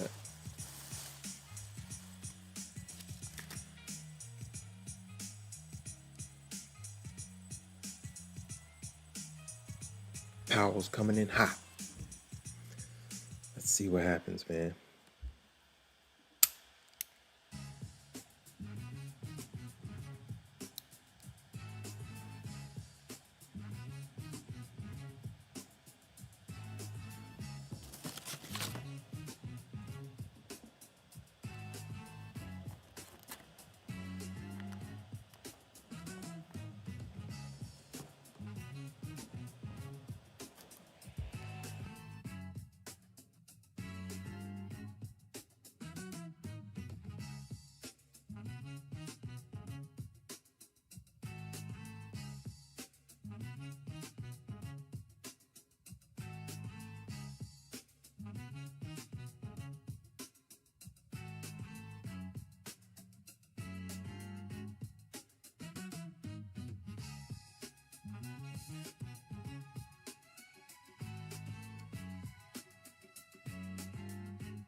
FOMC is in full effect right now, man. Up and down action right now.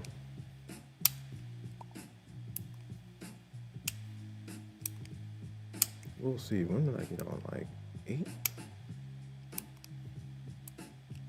Might do like 5:30.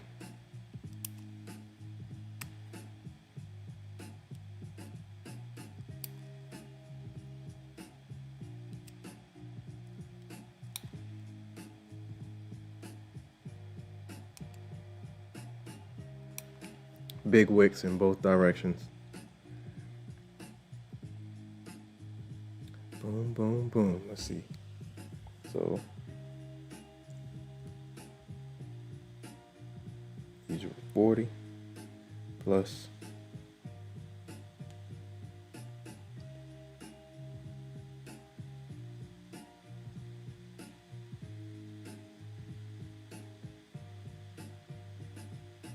yeah. Or let me see.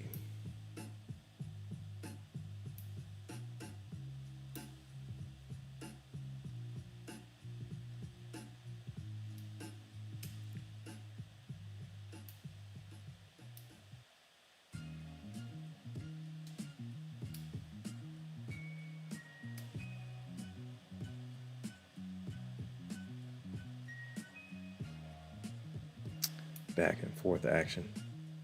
Back and forth. Shout out to everybody in the chat. Hope you guys are doing well, man. Whoa.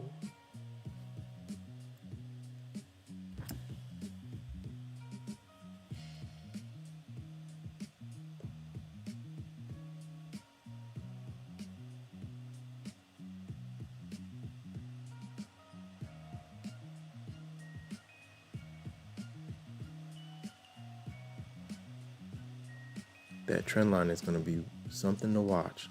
I might play Powell in the background. We'll see.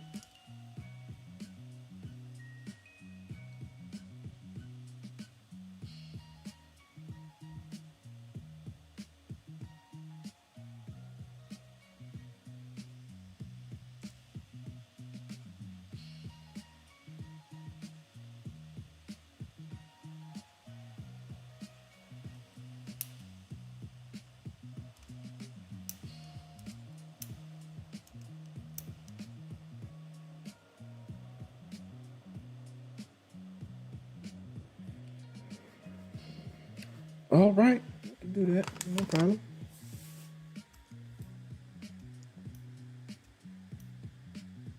We can do that. Shout out to everybody in the chat. Hope you guys are doing well, man. Happy Wednesday.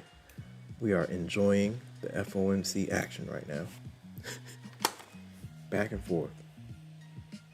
Moving around.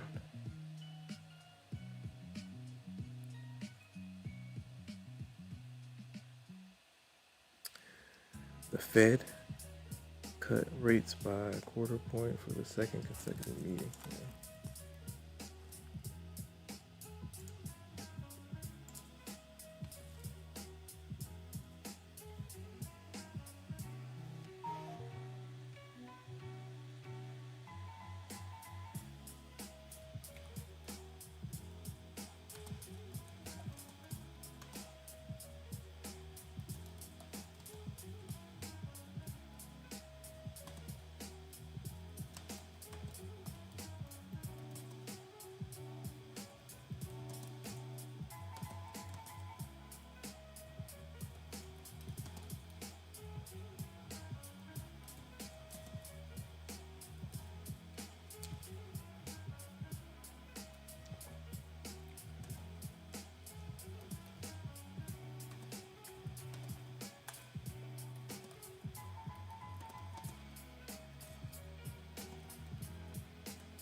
Ooh, let me see.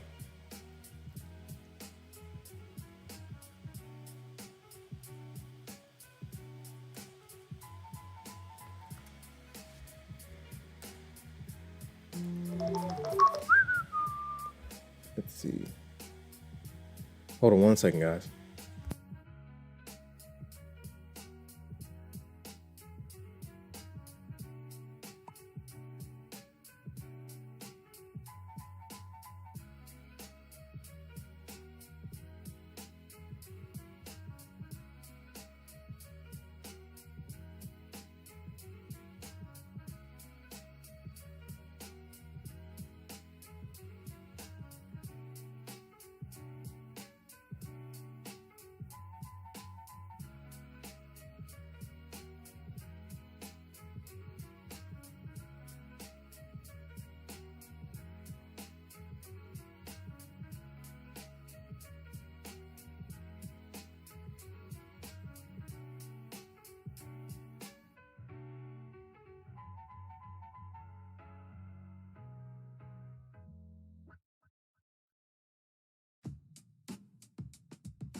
All right, man. Powell will be on in 10 minutes. Does he send us to the stratosphere? We'll see. Shout out to Dev Trades. What's going on? Of course we're having fun. We're always having fun, man. We're always having fun in these markets, man. Shout out to Dev Trades. Shout out to Apex Clippers. Shout out to K the Noob. Shout out to Moon or Mars. Shout out to everybody in the chat. Powell will be on in 10 minutes.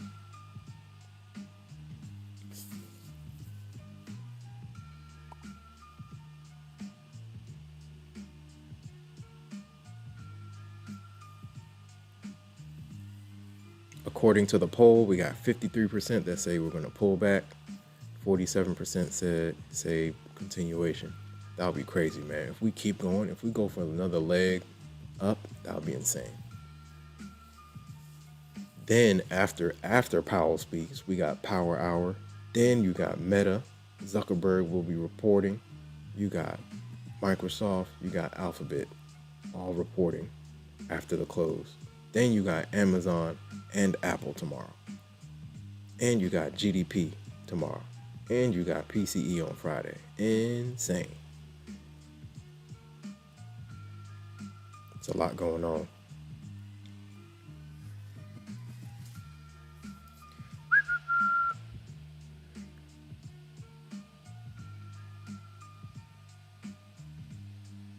Shout out to everybody in the chat. If you're new here, say something. How long have you been trading and what do you trade? We are in the building where we are waiting for Romy Rome. I say Jerome in the house. Watch him out. Let's see what Jerome does to the markets, man. We'll see how things react. Shout out to all the new subscribers. Let's keep on going.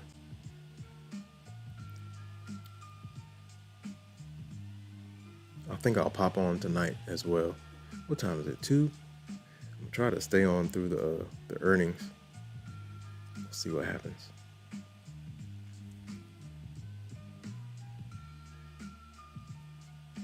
All right, guys. Let me make that. I think I might have to make a phone call. Let me see.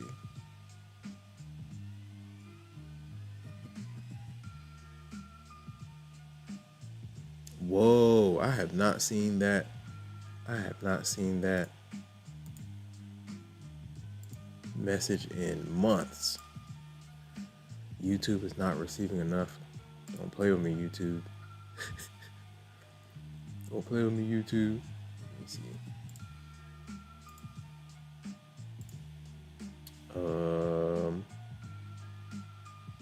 Market capitalization. Isn't there something called coin market cap? Bitcoiner. Bitcoin's at 111K.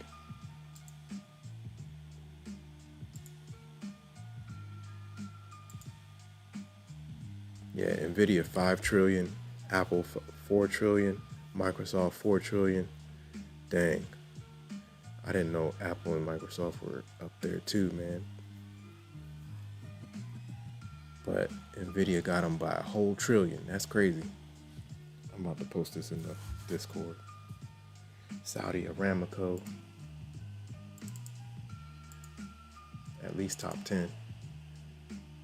Even Walmart is up there. That's crazy. Hold on. Largest companies by market cap. Travel? What is that? Aw, boo. Come on.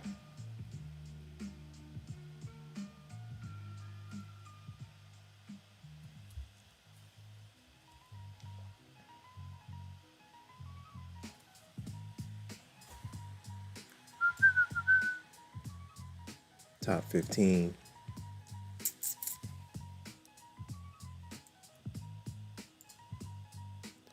Top 15. Here come the Bears.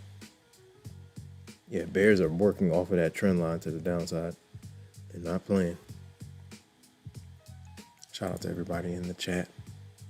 But we'll see. Powell will be on the mic. I gotta see how I can put like Powell on the How can we do this? Let's see. Oh man, this is the one. Let me see. This is the one. Perfecto.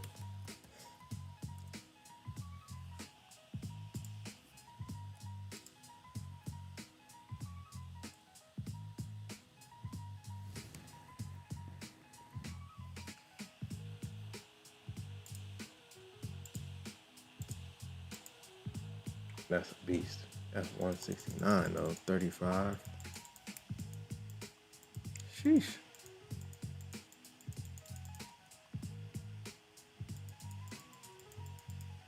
Price action's all over the place right now.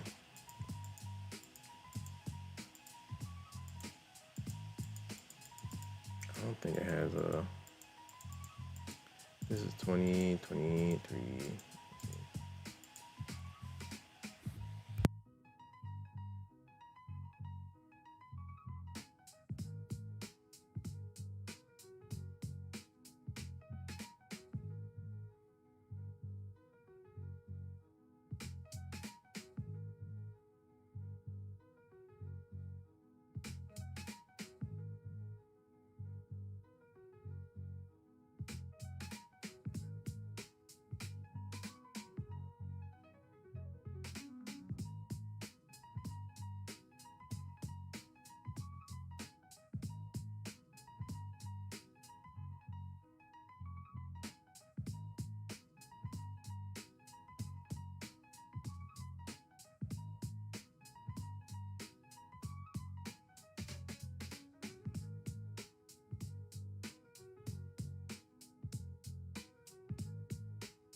All right, guys, it's almost time for Powell.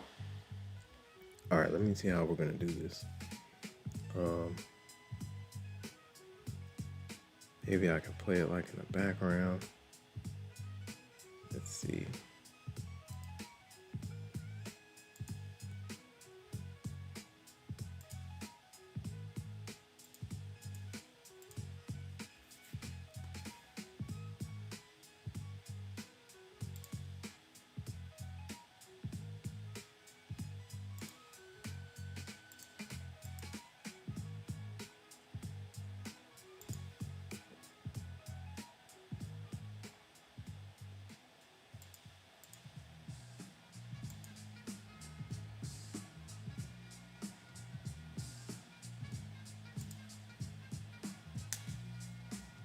All right, man, let's see.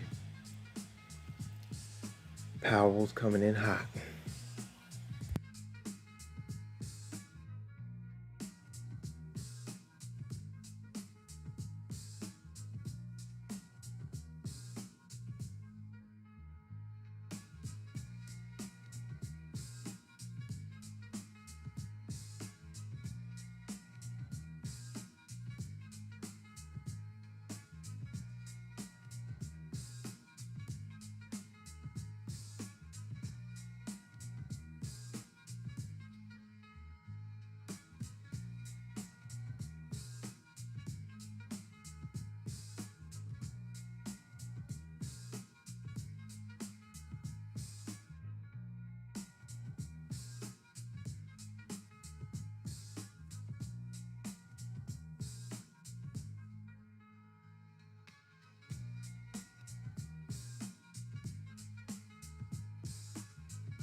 All right, Powell's coming in hot.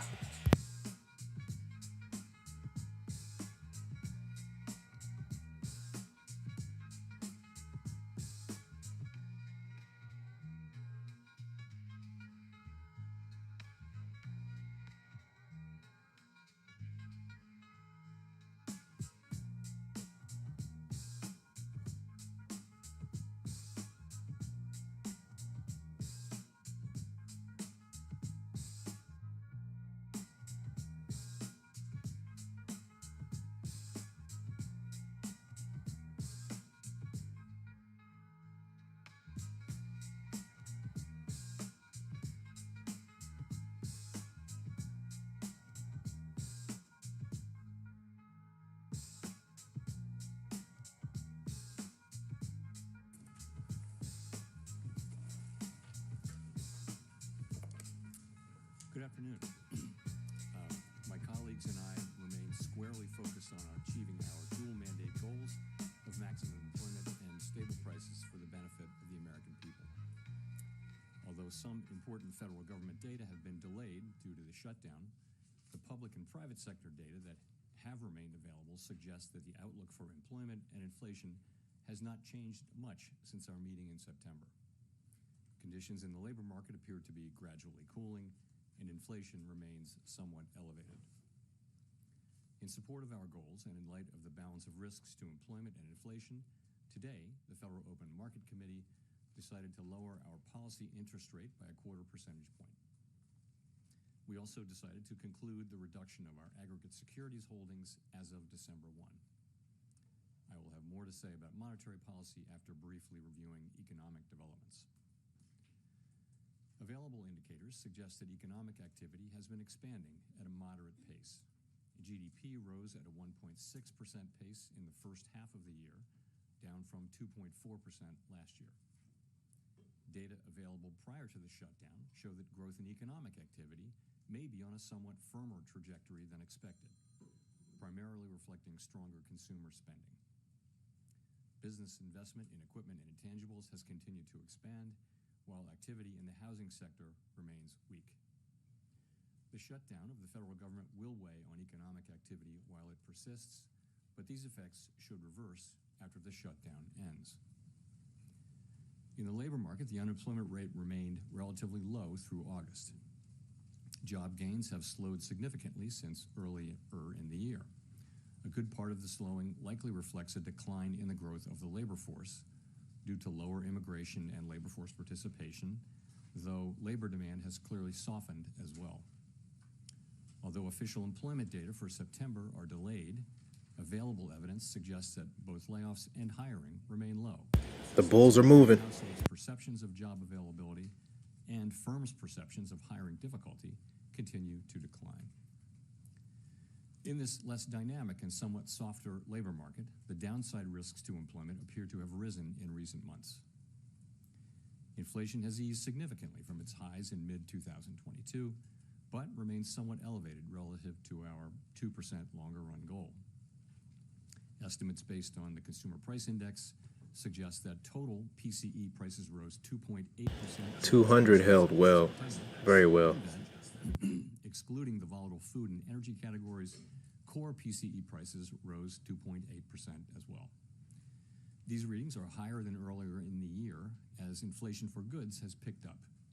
In contrast, disinflation appears to be continuing for services. Near-term measures of inflation expectations have moved up on balance over the course of this year on news about tariffs, as reflected in both market and survey-based measures. Beyond the next year or two or so, however, most measures of longer-term expectations remain consistent with our 2% inflation goal. Our monetary policy actions are guided by our dual mandate to promote maximum employment and stable prices for the American people. At today's meeting, the committee decided to lower the target range for the federal funds rate by a 1/4 percentage point to 3 3/4 to 4%.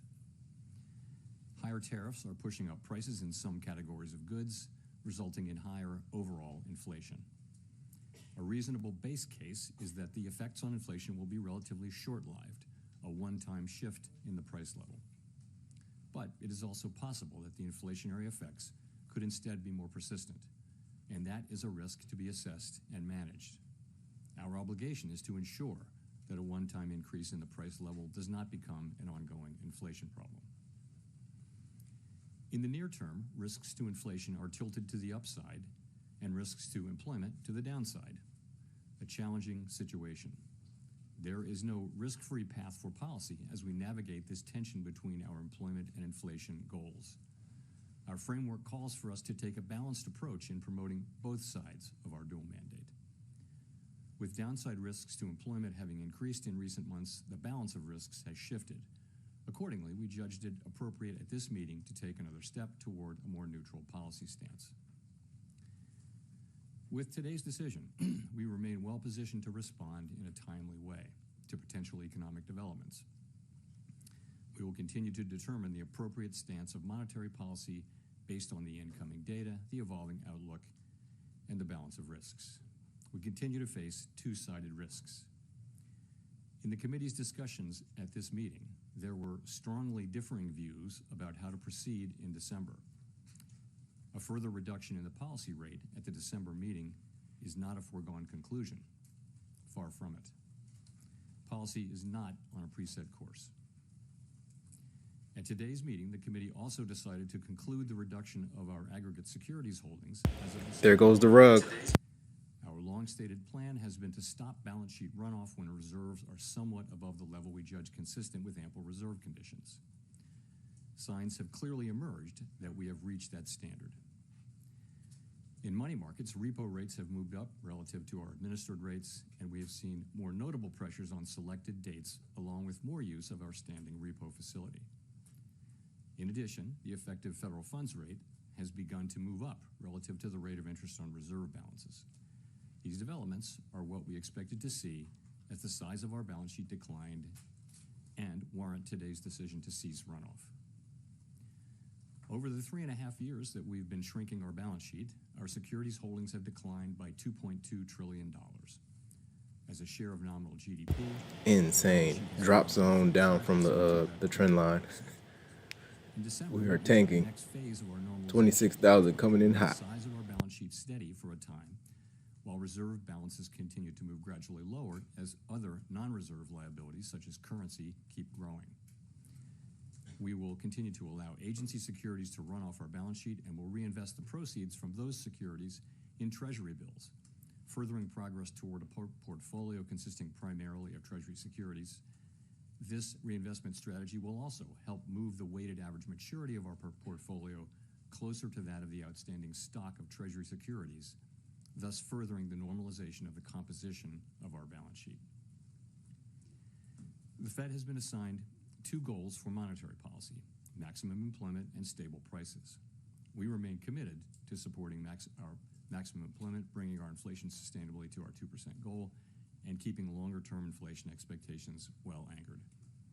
Our success in delivering on these goals matters to all Americans. We understand that our actions affect communities, families, and businesses across the country. Everything we do is in service to our public mission.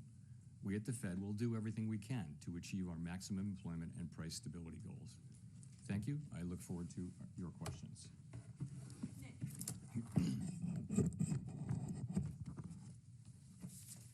Nick Timmeros of the Wall Street Journal. Chair Powell, are you uncomfortable with how market pricing has assumed a rate cut is a foregone conclusion at your next meeting? Well, as I just mentioned, a further reduction in the policy rate at the December meeting is not a foregone conclusion, as I've just said. So I would say that needs to be taken on board.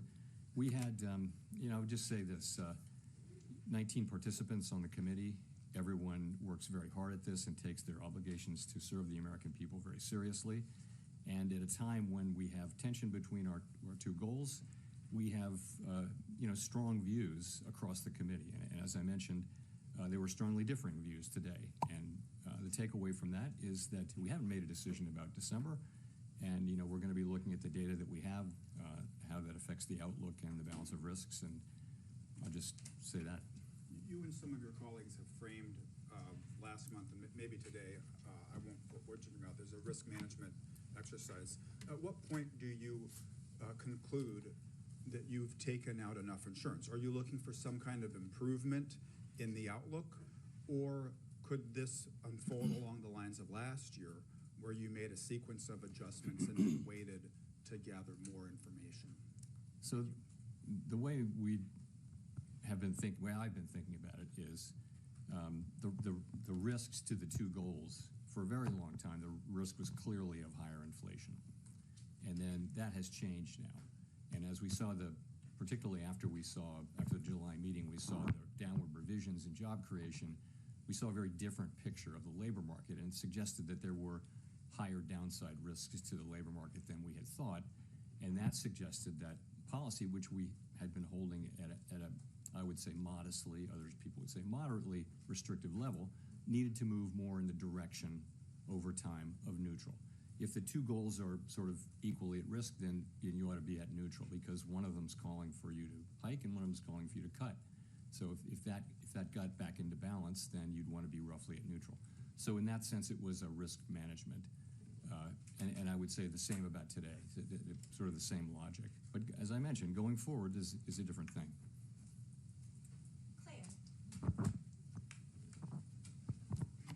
Claire Jones, Financial Times. Thank you for taking this question. We've just heard from you that the discussion in December and the conclusion of the discussion is not a foregone conclusion. I'd like to just dig into that a little bit more about what sort of arguments were brought 26K incoming, man. consideration, for instance, The way that thing started dropping, I was like, yep, we're seeing in AI. they're about to and take this some of thing the down a couple hundred. also went through rises in stock prices related to the AI boom. Thank you. You know, I wouldn't say that's a factor in everyone's assessment of the economy. I wouldn't say it's the driving factor.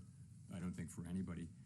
You know, I guess I would say it this way. Once again, I would just point out that we have the situation where the risks are to the upside for inflation and to the downside for employment. We have one tool. It can't do both of those. You can't address both of those at once. You've got a very different situation. So you have some people have different forecasts, right? So they'll forecast faster or slower progress on one or the other. And they also have different levels of risk aversion. And, you know, some will be more averse to inflation overruns, and some will be more averse to underruns of employment. And so you put that together, and as you can see from the SEP and from the public discussion that goes on between the meetings when more participants go out and talk, they're very disparate views, and they were reflected in strongly differing views in today's meeting, as I pointed out in my remarks. And that's what leads me to say that, you know, that we haven't made a decision about December. You know, I always say that it's a fact that we don't make decisions in advance. But I'm saying something in addition here, is that it's not to be seen as a foregone conclusion. In fact, far from it. Can I just ask a quick follow-up on QT? How much of the fund impressions we've seen in money markets are related to the U.S. Treasury issuing more short-term debt? You know, that could be one of the factors, but the reality is we've seen, you know, the things that we've seen, higher repo rates and federal funds rate moving up. These are the very things that we look for. We actually have a framework for looking at, you know, the place we're trying to reach. What we said for a long time now is that when we feel like we're a bit above what we consider a level that's ample, that we would freeze the size of the balance sheet. Of course, reserves will continue to decline from that point forward as non-reserve liabilities grow. So this happened. Some things have been happening for some time now, showing a gradual tightening in money market conditions. Really, in the last, call it 3 weeks or so, you've seen more significant tightening, and I think a clear assessment that we're at that place. The other thing is, you know, the balance sheet is shrinking at a very, very slow pace now. We've reduced it by half twice, and so there's not a lot of benefit to be holding on to get the last few dollars, because, you know, again, the balance sheets, the reserves are going to continue to shrink as non-reserves grow. So, you know, there was support on the committee as we thought about it to go ahead with this and announce effective December 1 that we will be, you know, freezing the size of the balance sheet. And the December 1 date gives the markets a little bit of time to adapt. Colby. Thank you. Colby Smith with the New York Times. So much of the rationale for cutting interest rates, even as inflation moves away from the 2% target, seems to be, that there are these mounting downside risks to the labor market. But if those don't materialize and the labor market either stabilizes around current employment levels or even starts to strengthen somewhat, how would that change your perception of how much interest rates need to fall from here? Would you then be a bit more concerned about underlying inflation and the possibility of second-round effects from tariffs? Yeah, I mean, in principle, if you were to see data that suggested that the labor market's strengthening or even that it's stabilizing, that would certainly play into our decisions going forward. So, we do have, we get some data. The labor market is a place where we get, for example, we get the state-level data on initial claims, which are sending a sort of a signal of more of the same. We also get job openings, and we'll get lots of survey data. We'll get the Beige Book and things like that. So we'll have a picture of what's going on in the labor market. And the fact that we're not seeing an uptick in claims or a downtick really in openings suggests that you're seeing maybe continued very gradual cooling, but nothing more than that. So that does give you some comfort.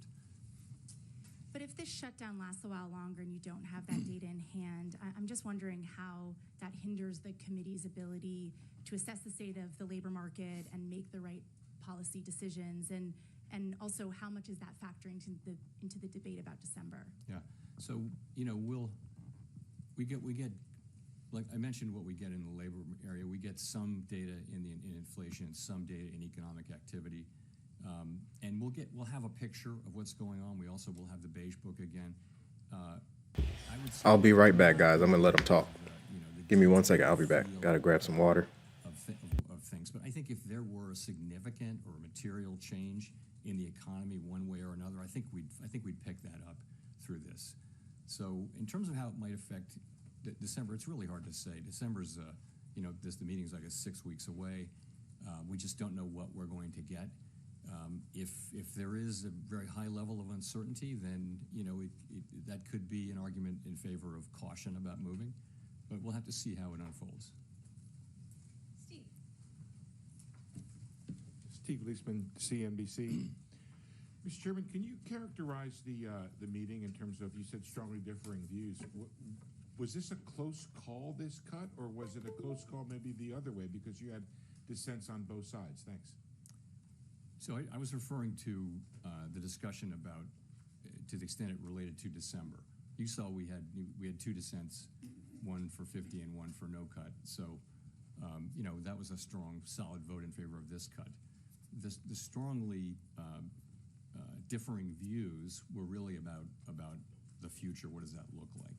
And I think people are saying, they're noticing stronger economic activity. Forecasters generally, broadly, have raised their economic growth forecasts for this year and next year, in some cases quite materially. In the meantime, we see, a labor market that's kind of, I don't want to say stable, but it's not clearly in motion. It's not clearly declining quickly in any case. It may be just continuing to gradually cool. And again, people have different forecasts and expectations about the economy and different risk tolerances. And so there's you read the SEP, you read the speeches, there are differing views on the committee, and to the point where I said what I said. And just to follow up on the balance sheet, if you stop it, the runoff now, does that mean you have to go back to actually adding assets sometime next year so that the balance sheet doesn't shrink as a percent of GDP and become a tightening factor? So you're right. The place we'll be on December 1 is that the size of the balance sheet is frozen. And as mortgage-backed securities mature, we'll reinvest those in Treasury bills, which will foster both a more Treasury balance sheet and also a shorter duration. So that's what. In the meantime, if you freeze the size of the balance sheet, the non-reserve liabilities, currency, for example, they're going to continue to grow organically. And because the size of the balance sheet is frozen, you have further shrinkage in reserves. And reserves is the thing that we're managing that has to be ample. So that'll happen for a time, but not a tremendously long time. We don't know exactly how long. But at a certain point, you'll want to start reserves to start gradually growing to keep up with the size of the banking system and the size of the economy. So we'll be adding reserves at a certain point, and that's the last point. Even then, we didn't make decisions about this today, but we did talk today about the composition of the balance sheet, and there's a desire that the balance sheet be right now it's got a lot more duration than the outstanding universe of Treasury securities, and we want to move to a place where we're closer to that duration. That'll take some time. We haven't made a decision about the ultimate endpoint, but we all agree that we want to move more in the direction of a balance sheet that more closely reflects the outstanding Treasuries, and that means a shorter duration balance sheet. Now, this is something that's going to take a long time and move very, very gradually. I don't think you'll notice it in market conditions, but that's the direction of things.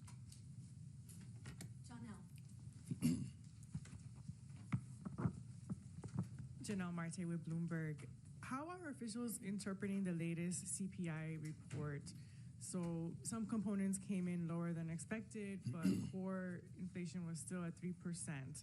So at this moment, what are you learning about the drivers? And also, do you view that the risks are greater that the Fed makes a mistake on employment or inflation?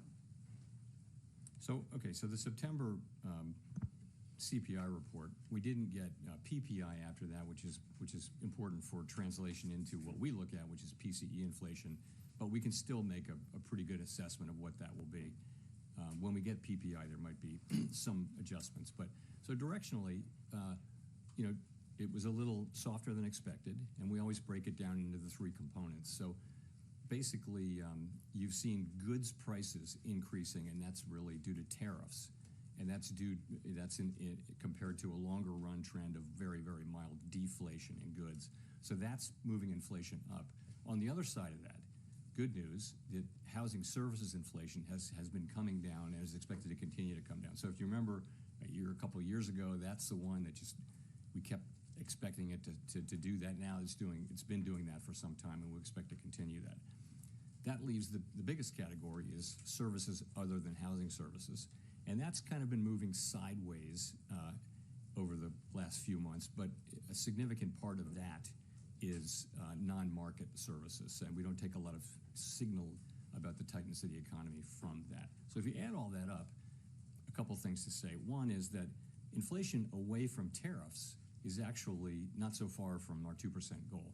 We estimate, people have different estimates of what that is, but it might be 5 or 6 tenths, and so that if it's 2.8, then core PCE not including tariffs might be 2.3 or 2.4 in that range, something like that. So that's not so far from your goal. So that we look at that, and the thing about tariff inflation is the base case is that it will come, and it probably will increase further. But it is that it will be a one-time increase. And, we've been very focused for all of this year at making sure that that's the case and thinking carefully about what are the pathways through which it could become something else, troublesome inflation. One of those would be, a really tight labor market. We don't see that. Another could be inflation expectations moving. We don't see that.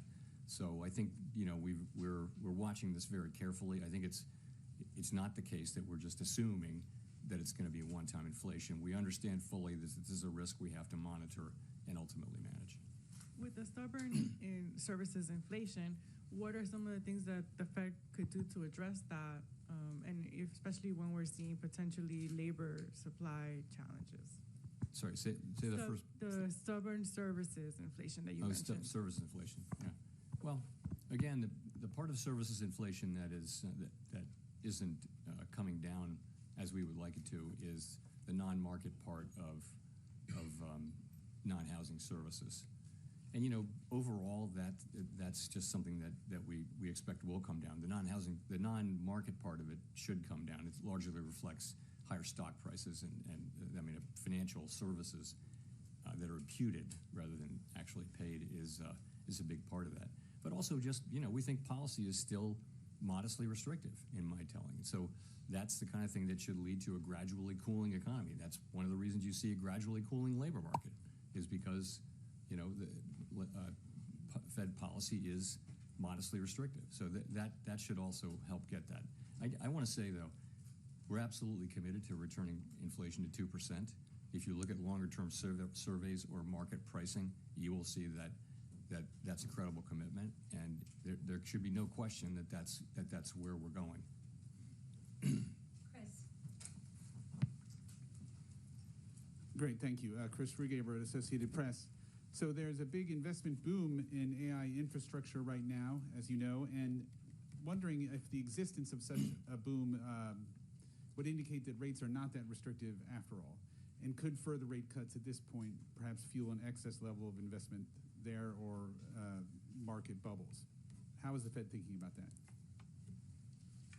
So I don't think that you're right. There are a lot of data centers being built and other investments being made around the country and around the world. Big U.S. companies are just investing a lot of resources in thinking about how AI, which will be based on those data centers, run through those data centers, is going to affect their businesses. So it's a big deal. I don't think that the spending that happens to build data centers all over the country is especially interest sensitive. It's based on longer run assessments that this is an area where there's going to be a lot of investment and that's going to drive higher productivity and that sorts of things. I don't know how those investments will work out, but I don't think they're particularly interest sensitive compared to some of the other sectors. And then just a quick follow-up. You mentioned that you do have data that you're looking at for inflation and growth in the absence of government data. Could you give us a sense? I think we know a lot about the jobs data that's out there. Can you give us a sense of what you're looking at to track inflation in the absence of government data? Thank you. So it's a lot of things, and it doesn't replace government data, but you know all of these. I'll just mention some of the many names: Price Stats, Adobe, and others. For wage inflation, there's ADP data. On spending, you're going to ask about spending at some point. There are lots of other things that we look at, but it's many different sources, and again, including what we get out of the Beige Book, which will be sort of come out mid-cycle as always. And it doesn't replace the government data, but it gives us a picture. Again, I think if something material were happening, if there were material developments, I think we would pick that up. I don't think we'll be able to have the very granular understanding of the economy while this data is not available.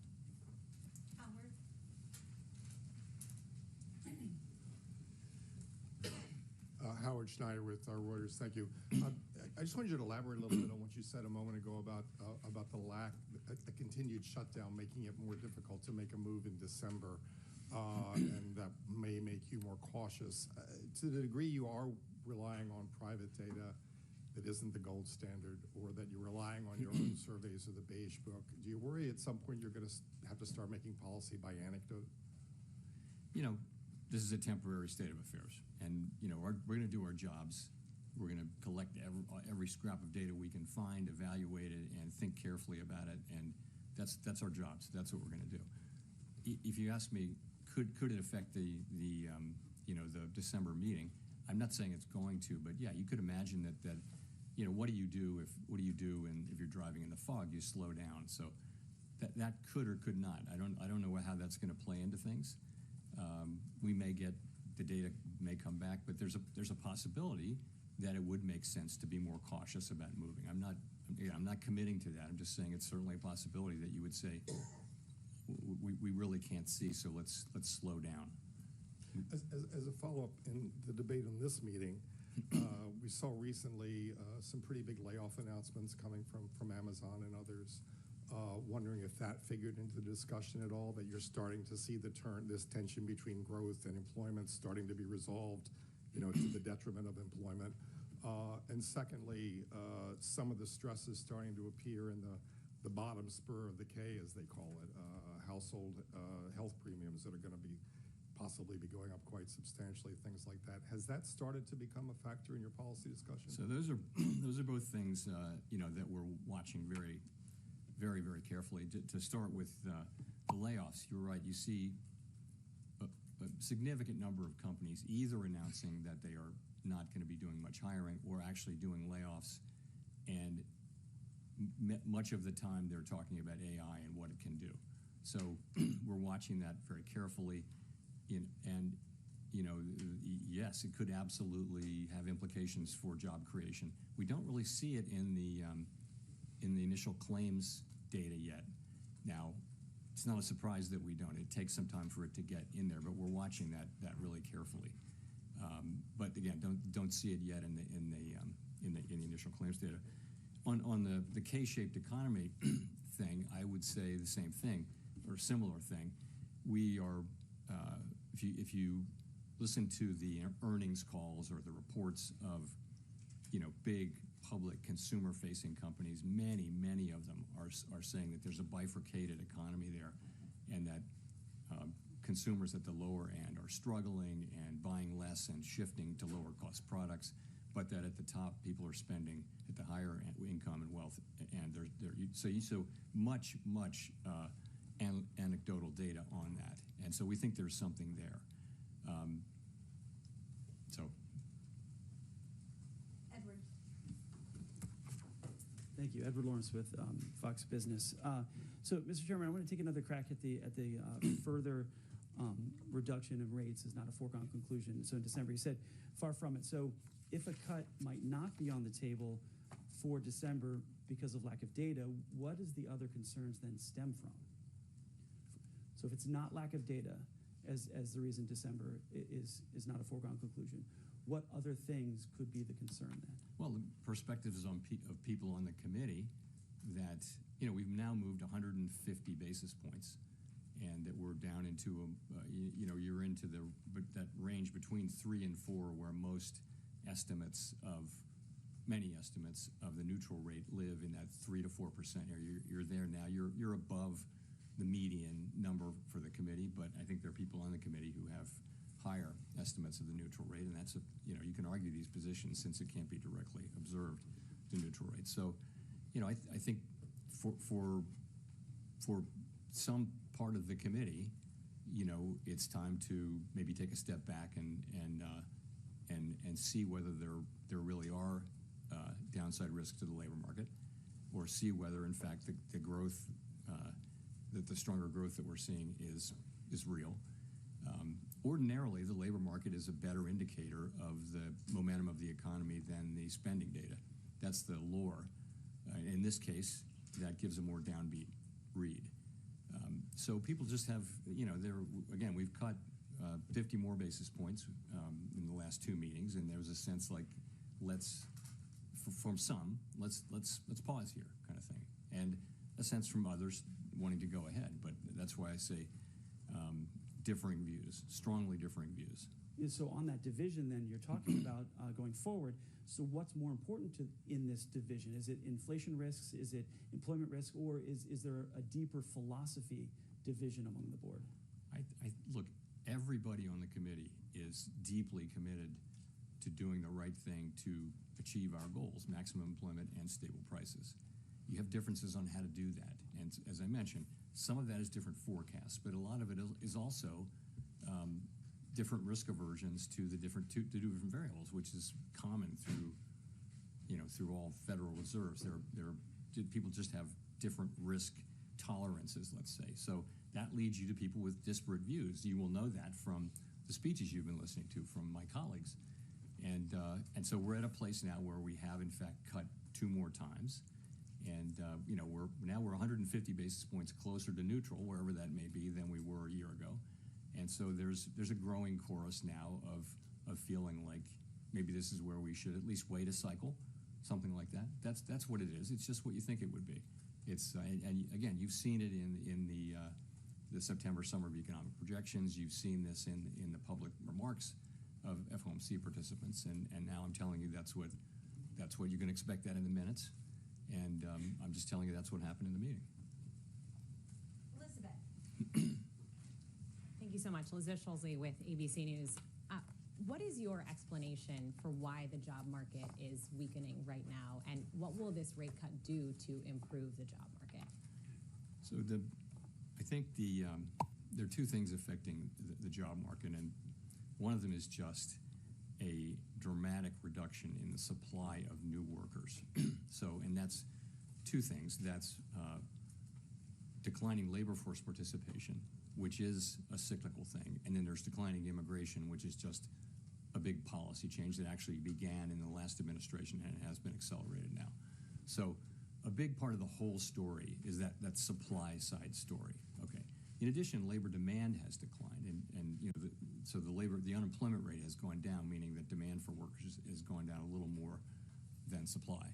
So that's what's going on, but it is mostly a supply function. It's mostly a function of the change in supply, I think, and many people think.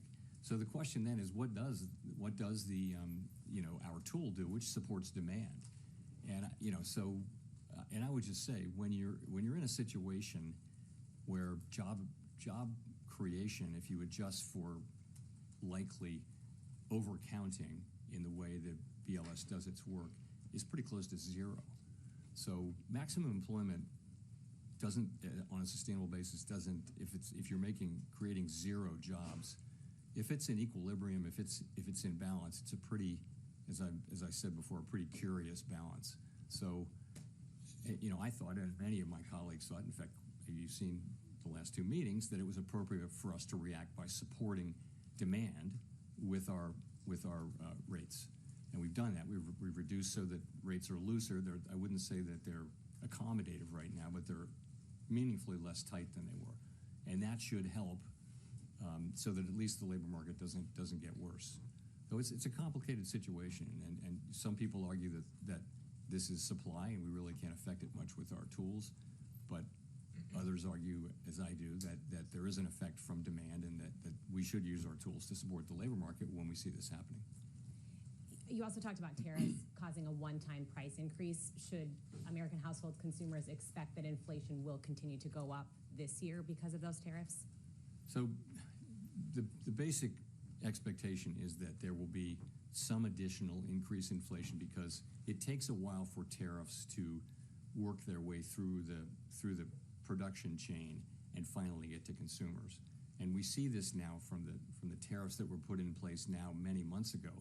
We see those effects, but if you put tariffs in effect, and they've been coming into effect consistently in February, March, April, May, and that's all happening. So that'll continue to happen for some time, probably into the spring. These are not big increases, though. These are a tenth or so on inflation.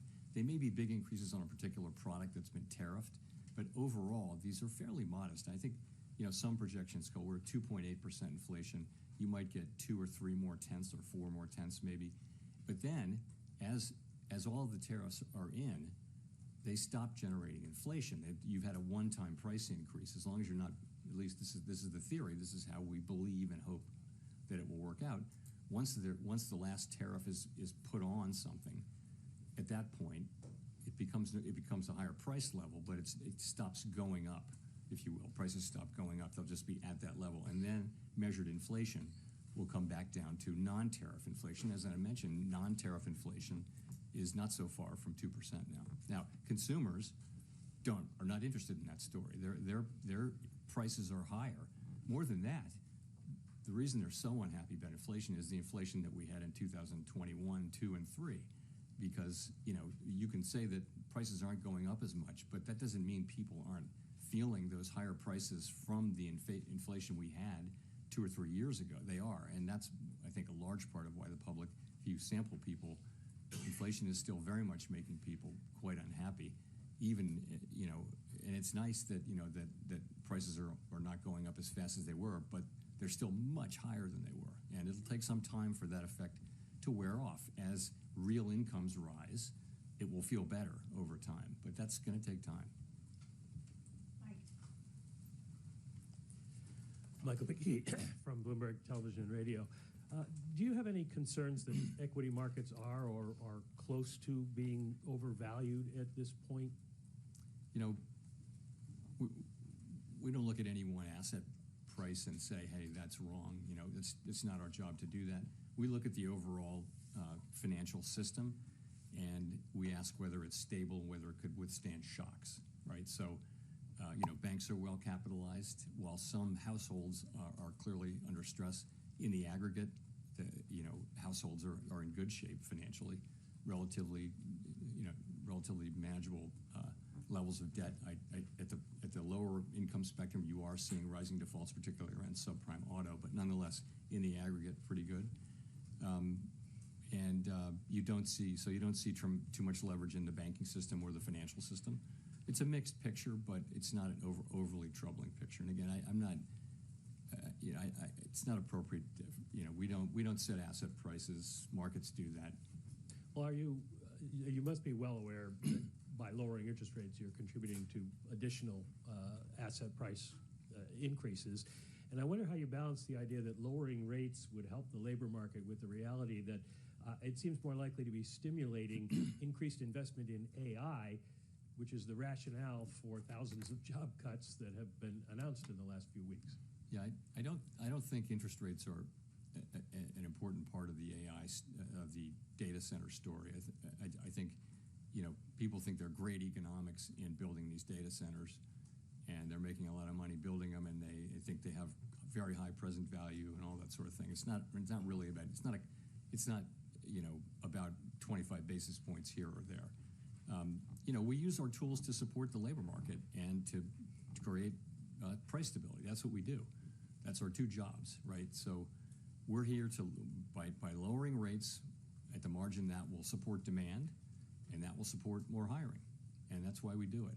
Now, no 25 basis point or even 50 basis point hike is going to be a dispositive thing, but ultimately, lower rates will support more demand, and that'll support hiring over time. And of course, we also have to be careful about this, which is what we've been doing, because we know where inflation is, and we know that, I've told you the story. It's a complicated story, but this is the best assessment that we can make. Because there's uncertainty around inflation and the path ahead for inflation, that's why the pace we're going has been a careful one. Victoria. Hi, Victoria Guida from Politico. On AI, I'm just wondering, it seems like a lot of the economic growth that we've been seeing is fed by investments in AI. So how worried are you about what a sudden contraction in tech investment would mean for the overall economy? Is there enough strength in other sectors? And specifically, are there any lessons that you take from the 1990s in how you might approach what's happening right now?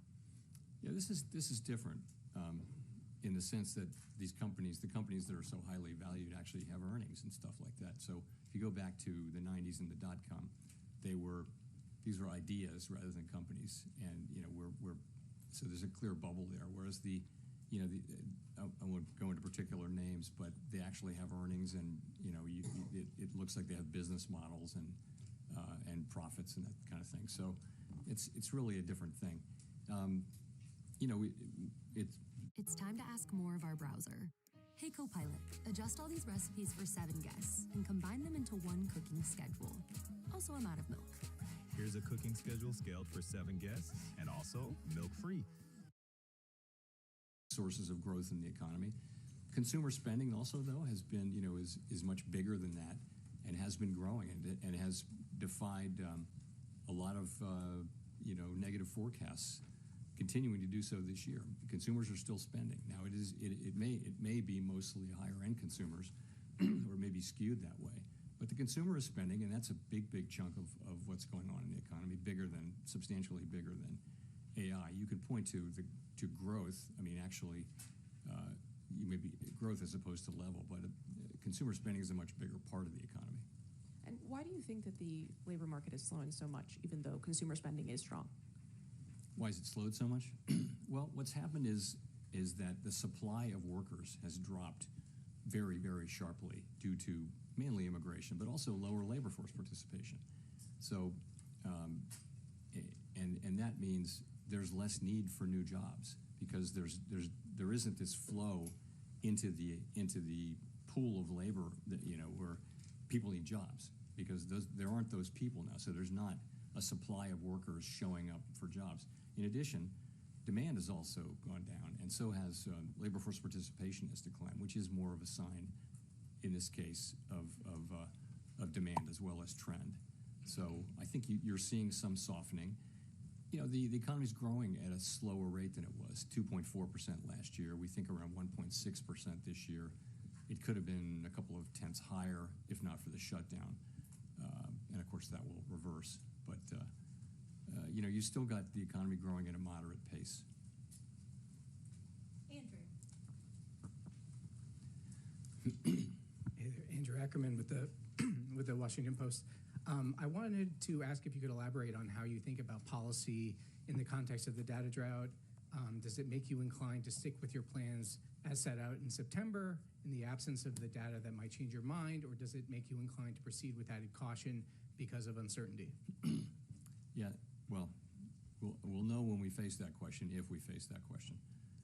You know, it'll probably be argued both ways, right? But I've said a couple times here that, you know, if you really aren't getting information you really don't know, and the economy looks like it's solid and stable and hasn't really changed, you know, there will be an argument.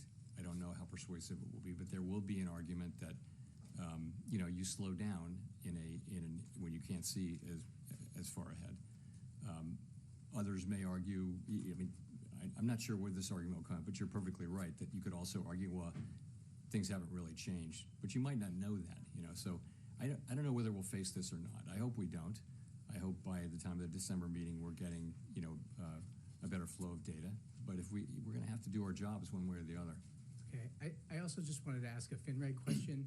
I think several years ago you said the overall amount of capital in the system was about right. As the Fed moves forward with a revised Basel proposal, potentially changes to the GSIB surcharge, has that changed at all? Or are you planning to significantly reduce the amount of capital in the system? Thanks.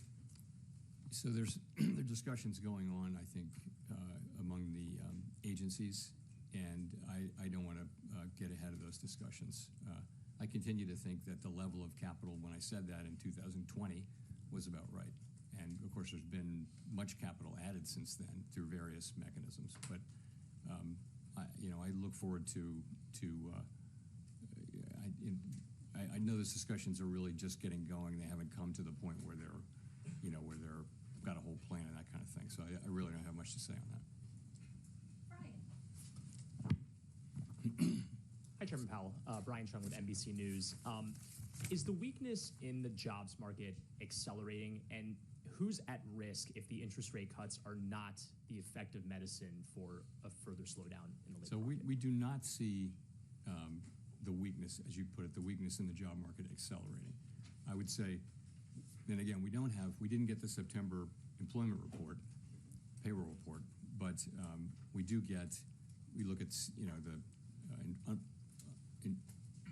unemployment insurance claims, initial claims are reported at the state level, and we still get those, and we can accumulate them and get the national number. And there's really, I mean, no story. You can look at the numbers. Same thing with the job openings we get from Indeed.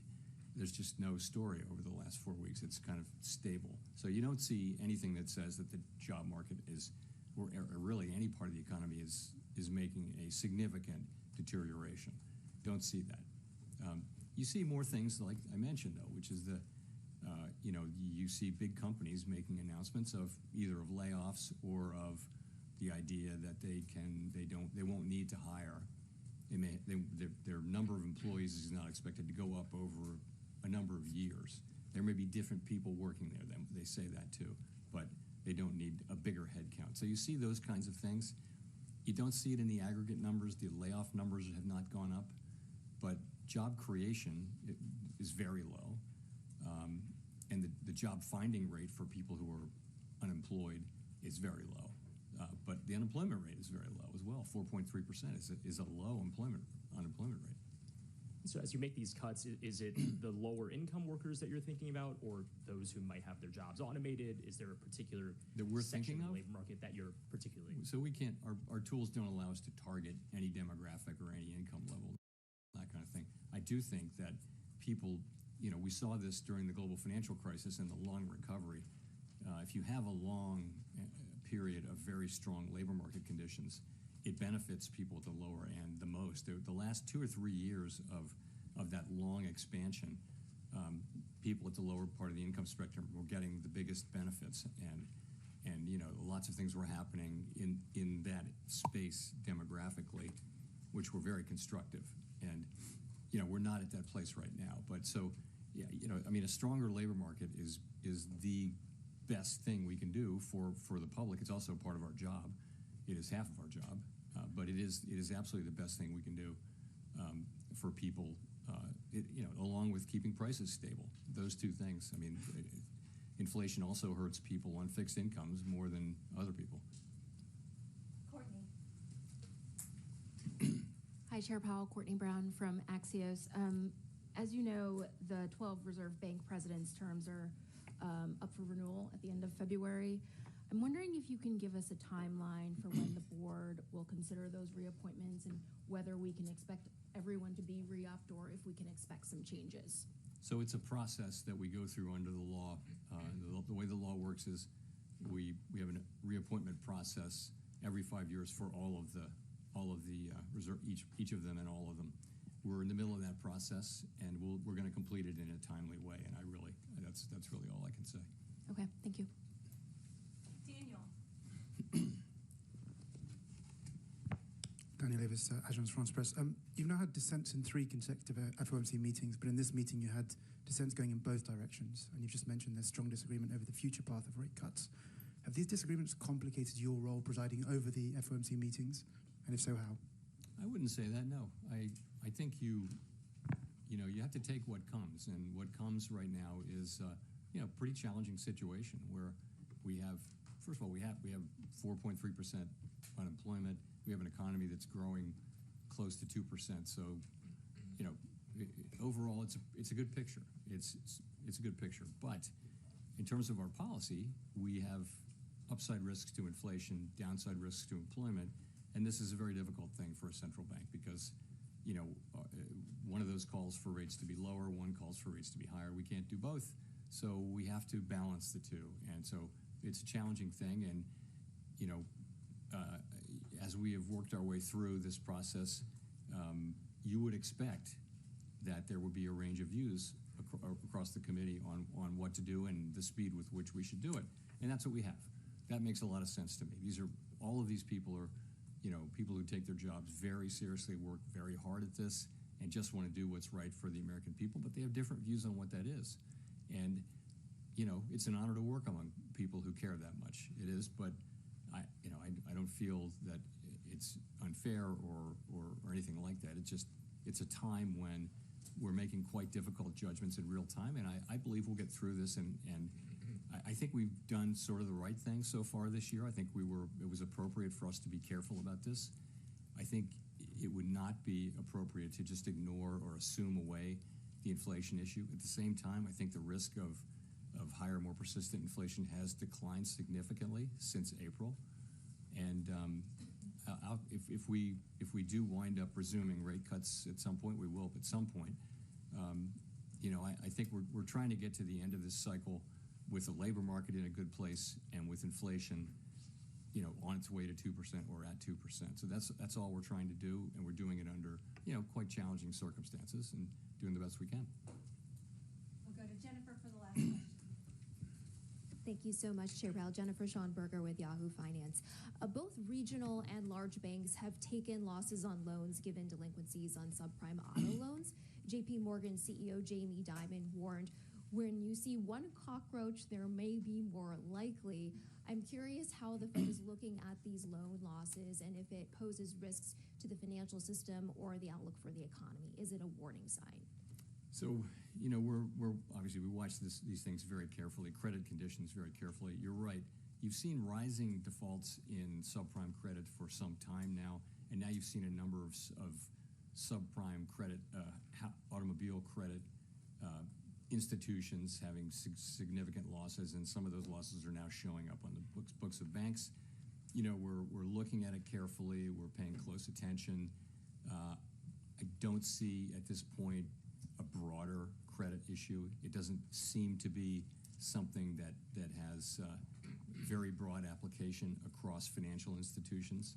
But we're going to be monitoring this quite carefully and making sure that is the case.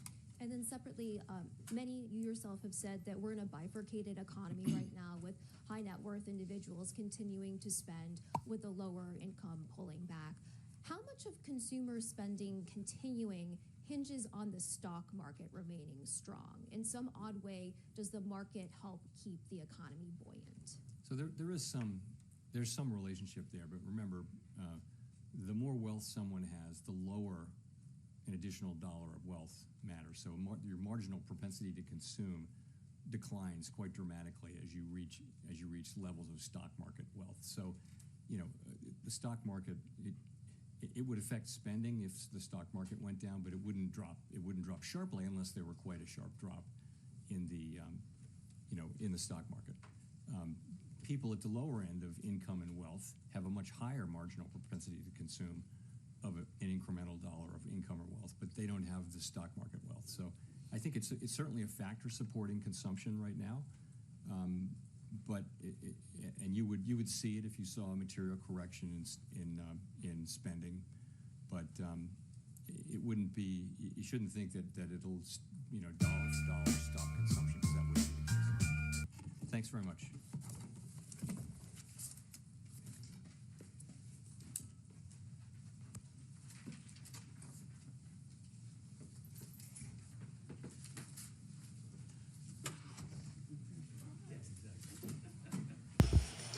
There he is. He's done.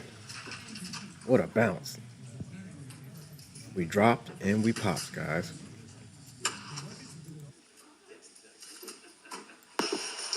There he is. He's done. What a bounce. We dropped and we popped, guys.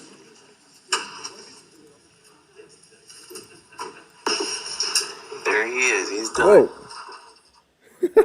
My bad. This is insane. Big pop, though. Let me see. Insane.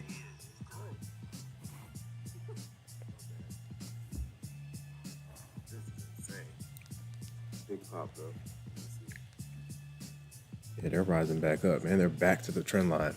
I thought we were going to fall apart even more. I thought 26,000 would get breached.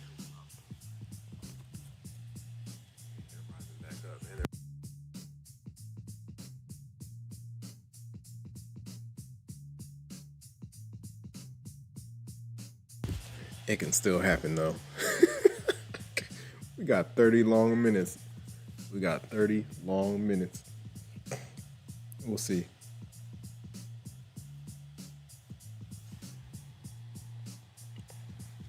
All right, man. Shout out to everybody in the chat. Hope you guys are doing well. All right, man. Powell is done. And we have earnings at the bell. Crazy. Plenty of data coming down the pipeline. Shout out to everybody in the chat, man. Shout out to you if you sat there and listened to Powell. I was sitting here trying to dissect what he was saying. He said everything is good. Getting better. But yeah, they did cut 25 quarter point, 25 basis points. So yeah, we'll see how things close. We got 30 minutes until the close. I wonder who's gonna report right at the bell. Maybe they all report right at the bell. We'll see. Ooh, this might be the flush. 30 minutes left. They could go for the flush. We got back to the trend line, though. That's insane. The fact that we got back, that's insane. Shout out to everybody in the chat. Oh yeah, I'm supposed to be. Let me see if I can log in and call these people. Let's see.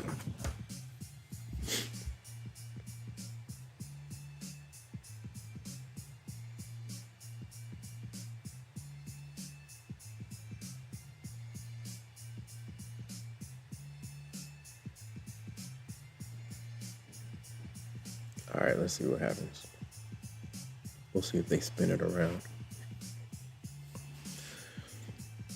I have my stop right at the trend line, the upper trend line.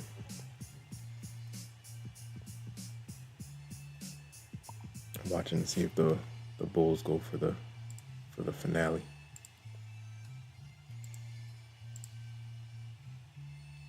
Or the bears go for the finale.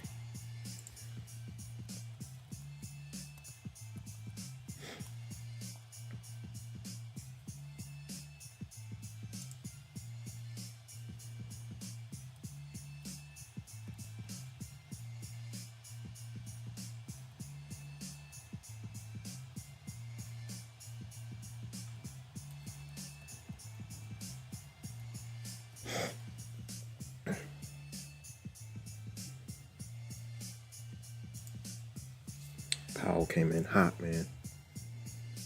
Wow. How big was this? We dropped from, because we almost got to 300, right? Call it 83, 283. We dropped like 200 points, 230 points in 5 minutes, 15 minutes.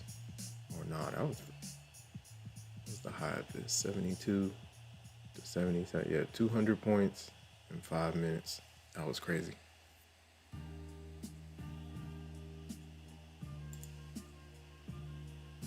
Shout out to everybody in the chat. Hope you guys are doing well. I'll be back on tonight too, man. Might hop on at like 5:30. We'll just ride it out.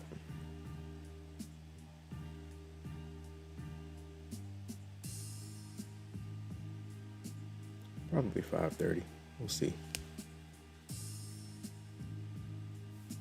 Man. Big volatility. We're in this range right now. We're like in the middle of a big 5-minute gap. Watching to see if the midpoint holds to the downside. We'll see if they curl things down.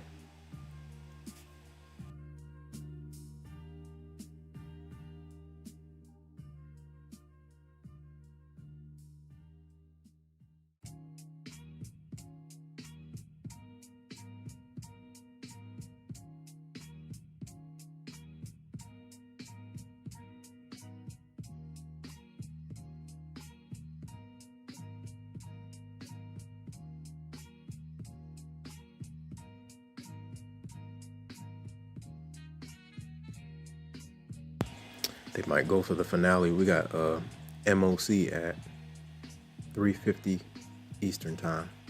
So we'll see where we go. Up or down? Looks like they're trying to curl it down.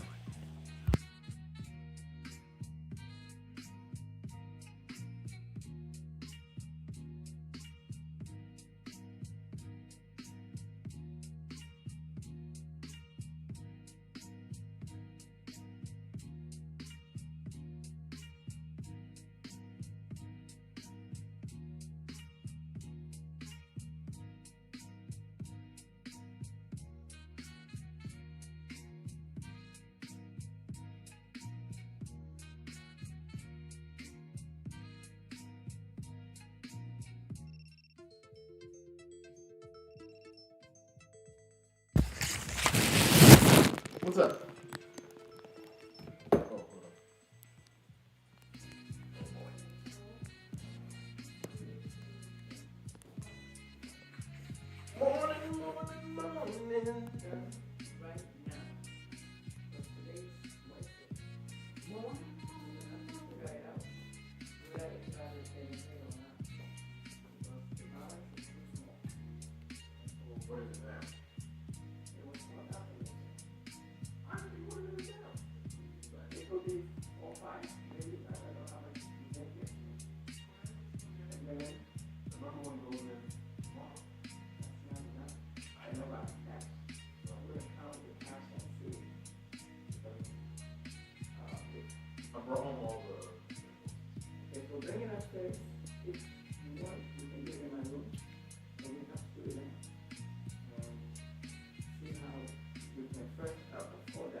Yes, but I want you to hear it too. Let's say I told you that, it's incorrect. Then, so we don't have to pay anything now, we have to wait. Then until we know we have to wait for that. I'm going to pull all that to this answer. But I want you to say that, I hope I take it. Make sure. And, seems like it. We don't know how much we owe so far. That's what it is. Or we have to look on the business center. Have we looked at it so? Can it's like, I had a deductible, some money, today, it doesn't say on the, and you haven't done it, so we have to do that. Now, look on the paper she sent us, print all of it, and just put it on the table, everybody can see it. So we can talk about it. I'm waiting for you. The tax stuff is, the ones we already owe, I think, are in the office. I know that. Oh, okay. That we can add up. Yeah, that I know. So how did it? And then also for Edwin, he said one of the years we don't owe. Okay, so let's try to clear all that. Let's try to, right? You want to put it on paper, I'm not. You write it, and everybody is there.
Well,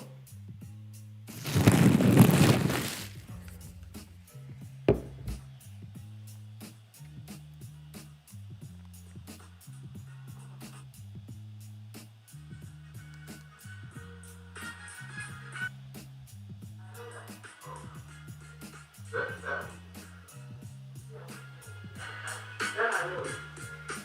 So how did it? And then also, Look on the paper she sent us, print all of it, and just put it on the table, everybody can see it. shout out to everybody in the chat.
MOC in 6 minutes.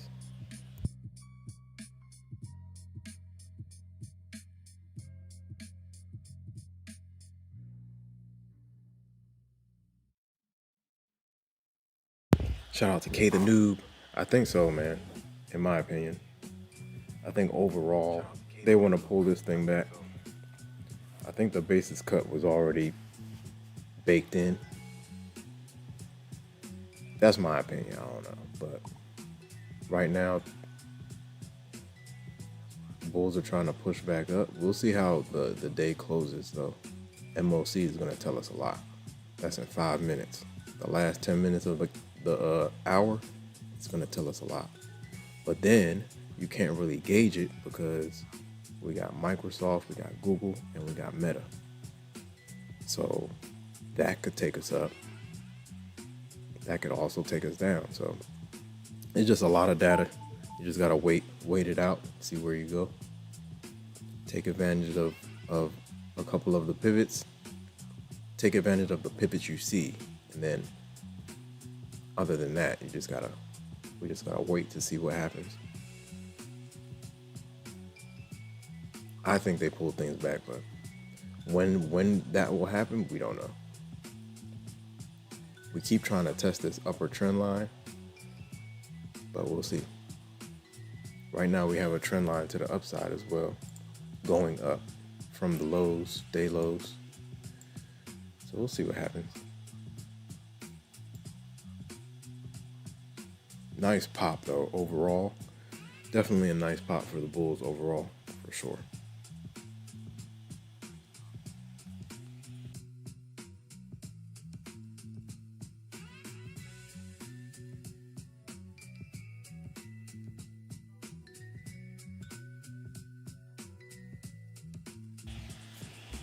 We'll see. It feels like they're trapping bulls right now, but we won't know until MOC. MOC could take us in either direction. We could pop up, we could pop down. But just based on the wicks of the last couple of candles, somebody's pushing down from these levels. I don't know who it is, but they do not want a reclaim. They're fighting over 200 right now.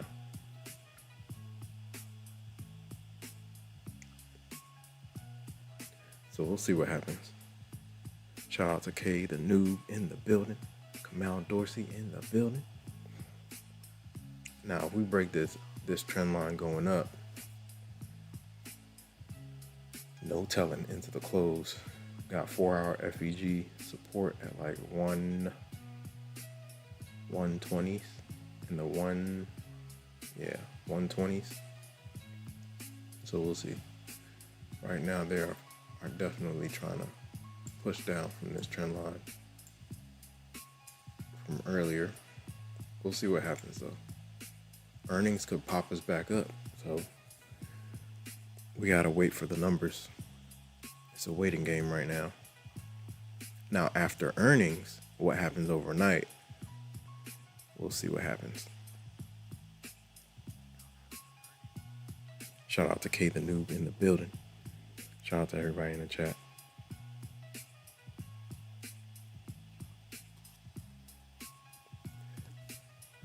I was looking at the daily charts. Are daily candles red? Let me see. Let me double check it again. Daily candles are like flat. So going into tomorrow, it's going to be interesting. And we're fighting VWAP. I just saw that. VWAP is what? Like 35-ish. Like 240-ish. We'll see if the bulls can push back up. They're definitely stronger than I thought they were going to be, though, after that big drop. All right, we got 10 minutes left. MOC is coming in hot. I don't know how they're going to do it. We'll see. Yeah, these bulls, man. When we got down to 26K, I was like, I don't know, guys. But we'll see. If they wick this candle as well, somebody does not want a reclaim of that trend line.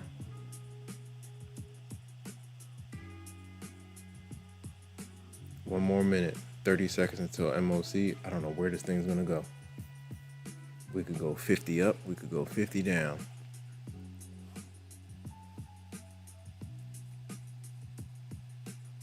Shout out to everyone in the chat. Appreciate you guys, man. All right, let's see where MOC goes. We got 20 seconds. It could go north, we could go south.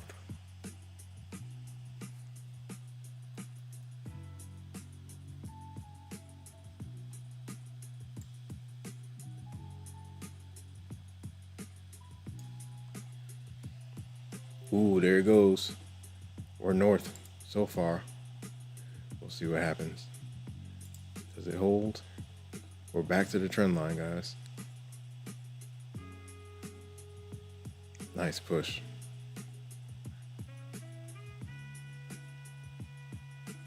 Dude, they go. This is a heck of a bounce, man. What? Insane bounce, man. Hopefully we get the earnings right at the bell. And then we'll get like a, we can get like a full view. The high of the, what is this, 230? What's the 2 o'clock? 2 o'clock candle is 290.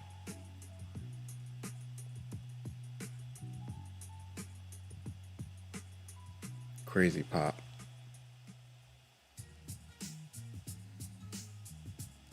Woo! Big bounce.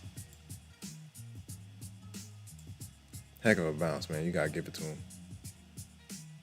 Off the 26,000 level. Whoever grabbed it down here before 100. That thing flew. What's the low? 115, 5 minute 100-point candles.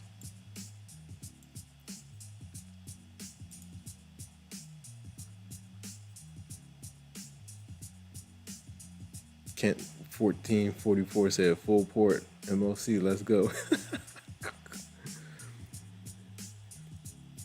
Oh man, shout out to Kamal Dorsey. Nice push though, man. What? I was not expecting the bulls to recover this nicely. Off the 26,000 level. Big pop. Shout out to everybody in the chat. Who is K2021? Shout out to K2021.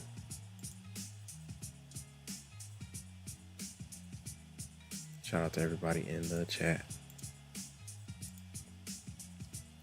What's your handle in your Discord? VWAP Bo. Is that you? K2020? I thought you were in there. K2021. Let me see. Hold on. K2021. That's you?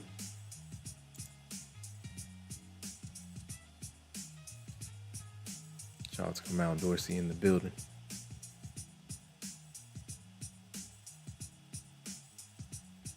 All right, we got 8 more minutes and the day is complete. Okay, gotcha. I'll bump you up.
Yeah, nice recovery. Definitely a nice recovery. It's going to be interesting to see what price action looks like into tomorrow. And we have a bunch of, what do we have? Shout out to all the new subscribers, man. Appreciate you guys, man. We're making our way to 1K.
Yeah, K the noob is still in there. All right, cool. So let me. So you're not. Are you using K the noob anymore, or are you done? You don't use that anymore. Shout out to K the noob. Oh, nice push.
All right, cool. All good. All good.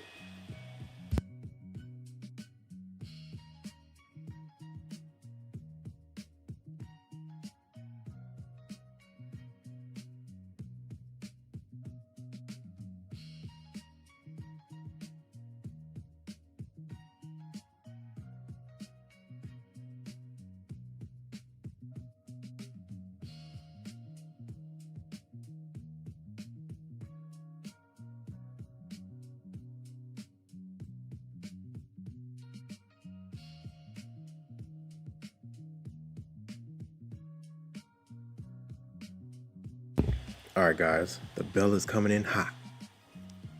Shout out to all the new subscribers. Appreciate you guys, man. Shout out to K2021. Kamal Dorsey in the building. 30 seconds until the close. All right, guys. It was fun. We got some Powell. Oh, yeah, we got earnings, right? Dang, I need to see how. Let's see how this thing. Let's see if anything moves.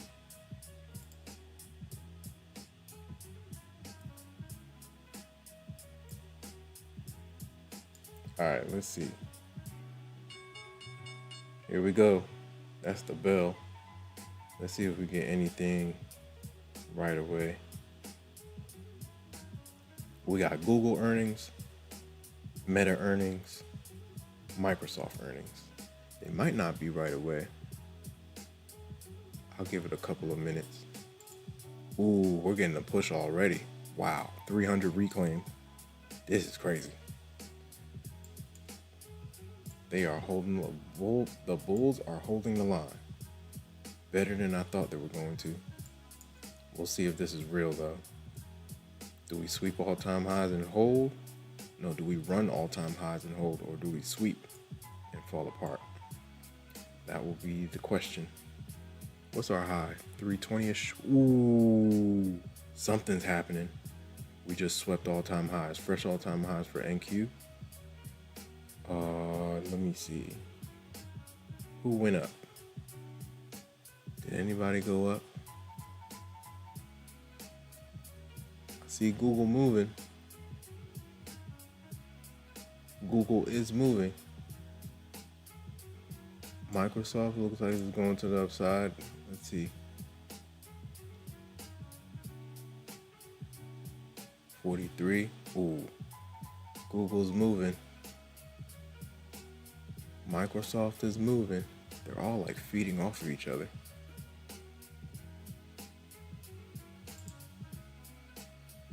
Wow. The wait and see effect. Let me see. What a push. Fresh all-time highs for NQ. Wow. What a push off of 26K. Insane.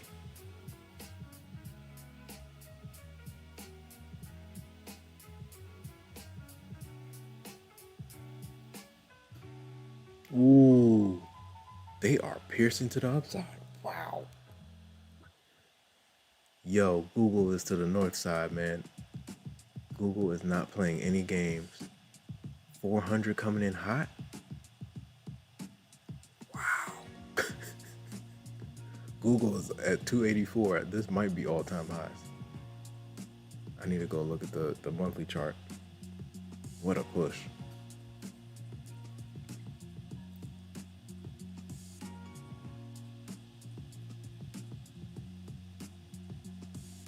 Yeah, look at that. See? So you got earnings, there's just a lot going on right now.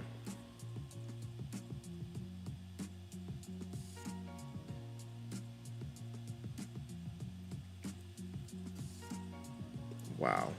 What a stretch. I see EPS up over year, revenue year, EPS quarter over quarter. Yeah, I see beats. I see beats everywhere. Whoa, did Microsoft just drop to the downside? Oh my gosh, there's a lot going on right now. Microsoft just went south. Hold on. Yeah, Microsoft just went super south. This is crazy. It went south, but let's see if it'll recover. There's no telling, man. This candle is wild. That thing almost stretched to 44, to 40, or 400. Unbelievable candle. Look at that thing. Not a game.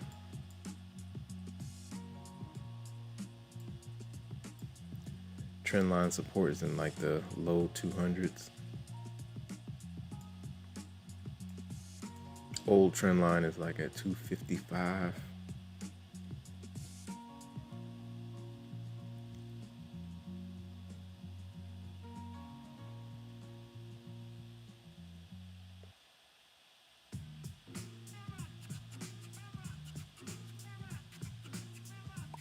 Yo, Kamal Dorsey, just let the group know what you trade and how long you've been trading, just to like reintroduce yourself to the people so they know who you are. Wow, what a push! Microsoft went south and then north. Oh no, no, Microsoft is falling apart right now. Where is Meta? Where is Meta at? Meta's at 47. Meta really hasn't done anything yet. The biggest move is Google. Uh-oh. Uh-oh. Meta's falling apart. Yo, this is insane. This is insane price action right now. Golly. Shout out to everybody in the chat. This is crazy.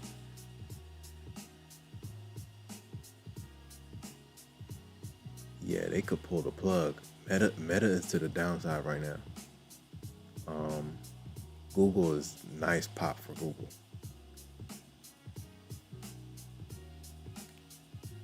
Unbelievable. Sheesh. What a push. Yeah, they're reversing that thing all the way. Wow. It is volatile right now, man. Wow. Microsoft is to the downside. Meta is to the downside. What's Google doing? Is Google following suit? That thing needs to stay up there, man. Stay in at least something. If Google, just keep Google next to 300. Because we need it right now. Meta's to the downside. Microsoft to the downside. Wow.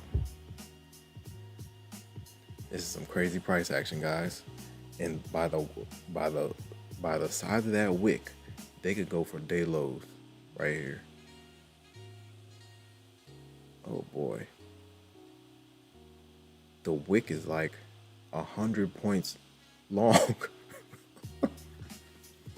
Whenever you see a wick like that and then abrupt price action from that wick, bruh, they could push this to day lows.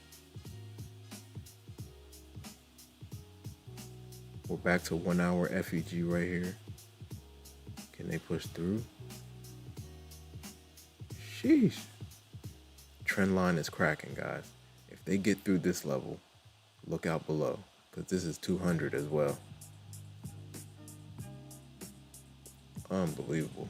Meta to the downside. Microsoft to the downside. I have to go look up like what happened. I'm glad we got the prints early. Yeah, they're going for it. 200 breached.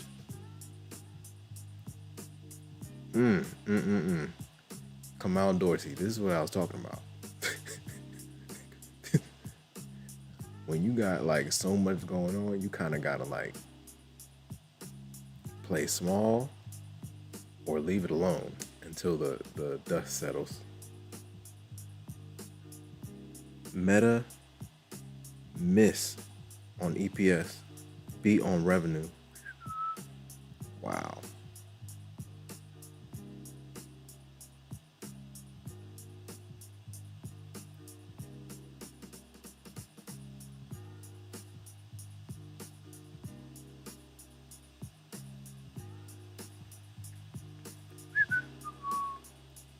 Wow. It's a lot of information that the market is trying to process right now. Excuse me.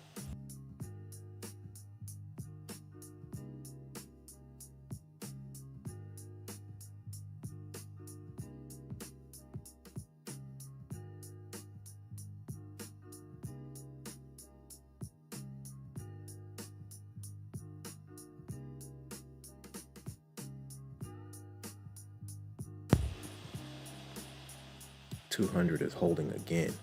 160 held this time. Insane. Last swing low is like 140-ish.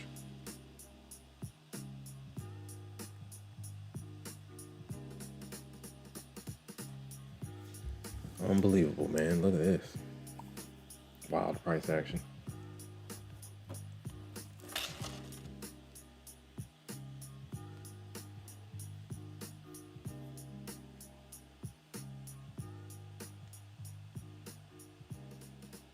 This is some wild price action. Kind of want to hit it back down. Should I do it? This is a combine. I'm really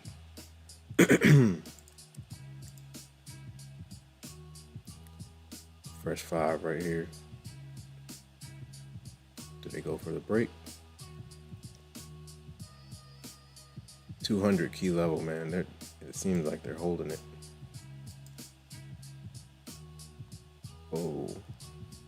Oh, what time is it? Oh, they kind of canceled it. You can't trade. Dang, I would have had it though. Fresh 5. A lot of gaps in this area. They tried to rise. Now we're headed back to day lows. This is a clean break right here, according to this trend. This is another trend we got. Let's see if they can get through there.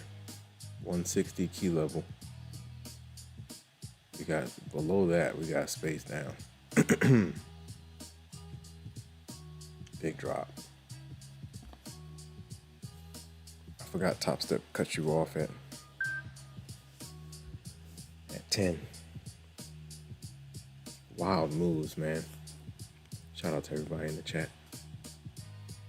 All right, guys, everything has hit. Kamau Doshi says, yo, been trading 3 years off and on, and I've been trading, and now I'm starting to trade gold. Started to with forex, but oh no, you put it in the Discord. My bad. Drop it in the Discord. Just copy paste what you just wrote and put it in the Discord.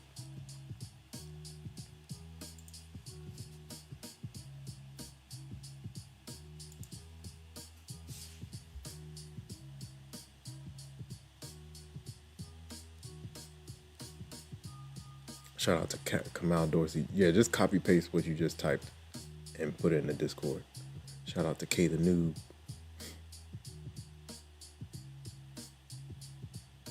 Yeah, just so, because there's like a bunch of new people in the Discord, so they don't know if somebody enters. I kind of let them like introduce themselves, so everybody kind of gets a gist of who everybody is. So the gold people know who the gold people are. The ES people know who the ES people are. The NQ people know who the NQ people are. The options people know who the options people are. So on and so forth. Shout out to everybody in the chat.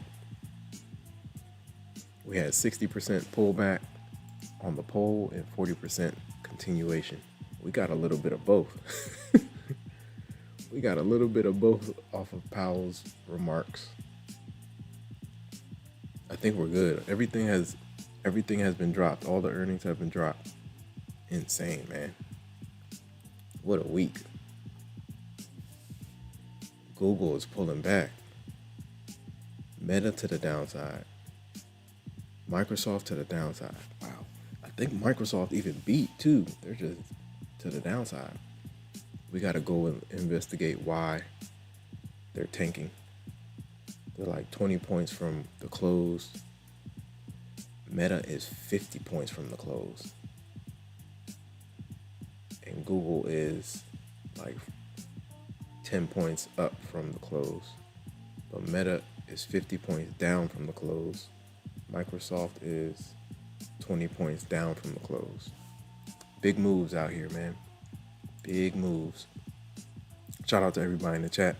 I am about to run some errands. You guys have been great. We are back at it. Maybe tonight. We'll see what happens. Oh, man. Tired, bro. But it is what it is. We're going to keep the grind going. All right, guys. You guys be safe. Like, comment, subscribe, share, hit the notification bell so you know exactly when I go live. I should be back on maybe in like a couple hours. We'll see. You guys be safe. Earnings has printed. Google beat. Microsoft beat. Meta missed on EPS, but beat on revenue. All right, guys, I'm going to see you guys soon. Discipline equals freedom, ladies and gentlemen. Singles win the game. The base hits win the game. This is a marathon, not a sprint, ladies and gentlemen. This is a marathon, not a sprint. Take your time, bit by bit. The small bits add up, man. Trust the process. Do not rush the process. Trust the process. Do not rush the process, ladies and gentlemen. Be good to yourselves and be good to others, ladies and gentlemen.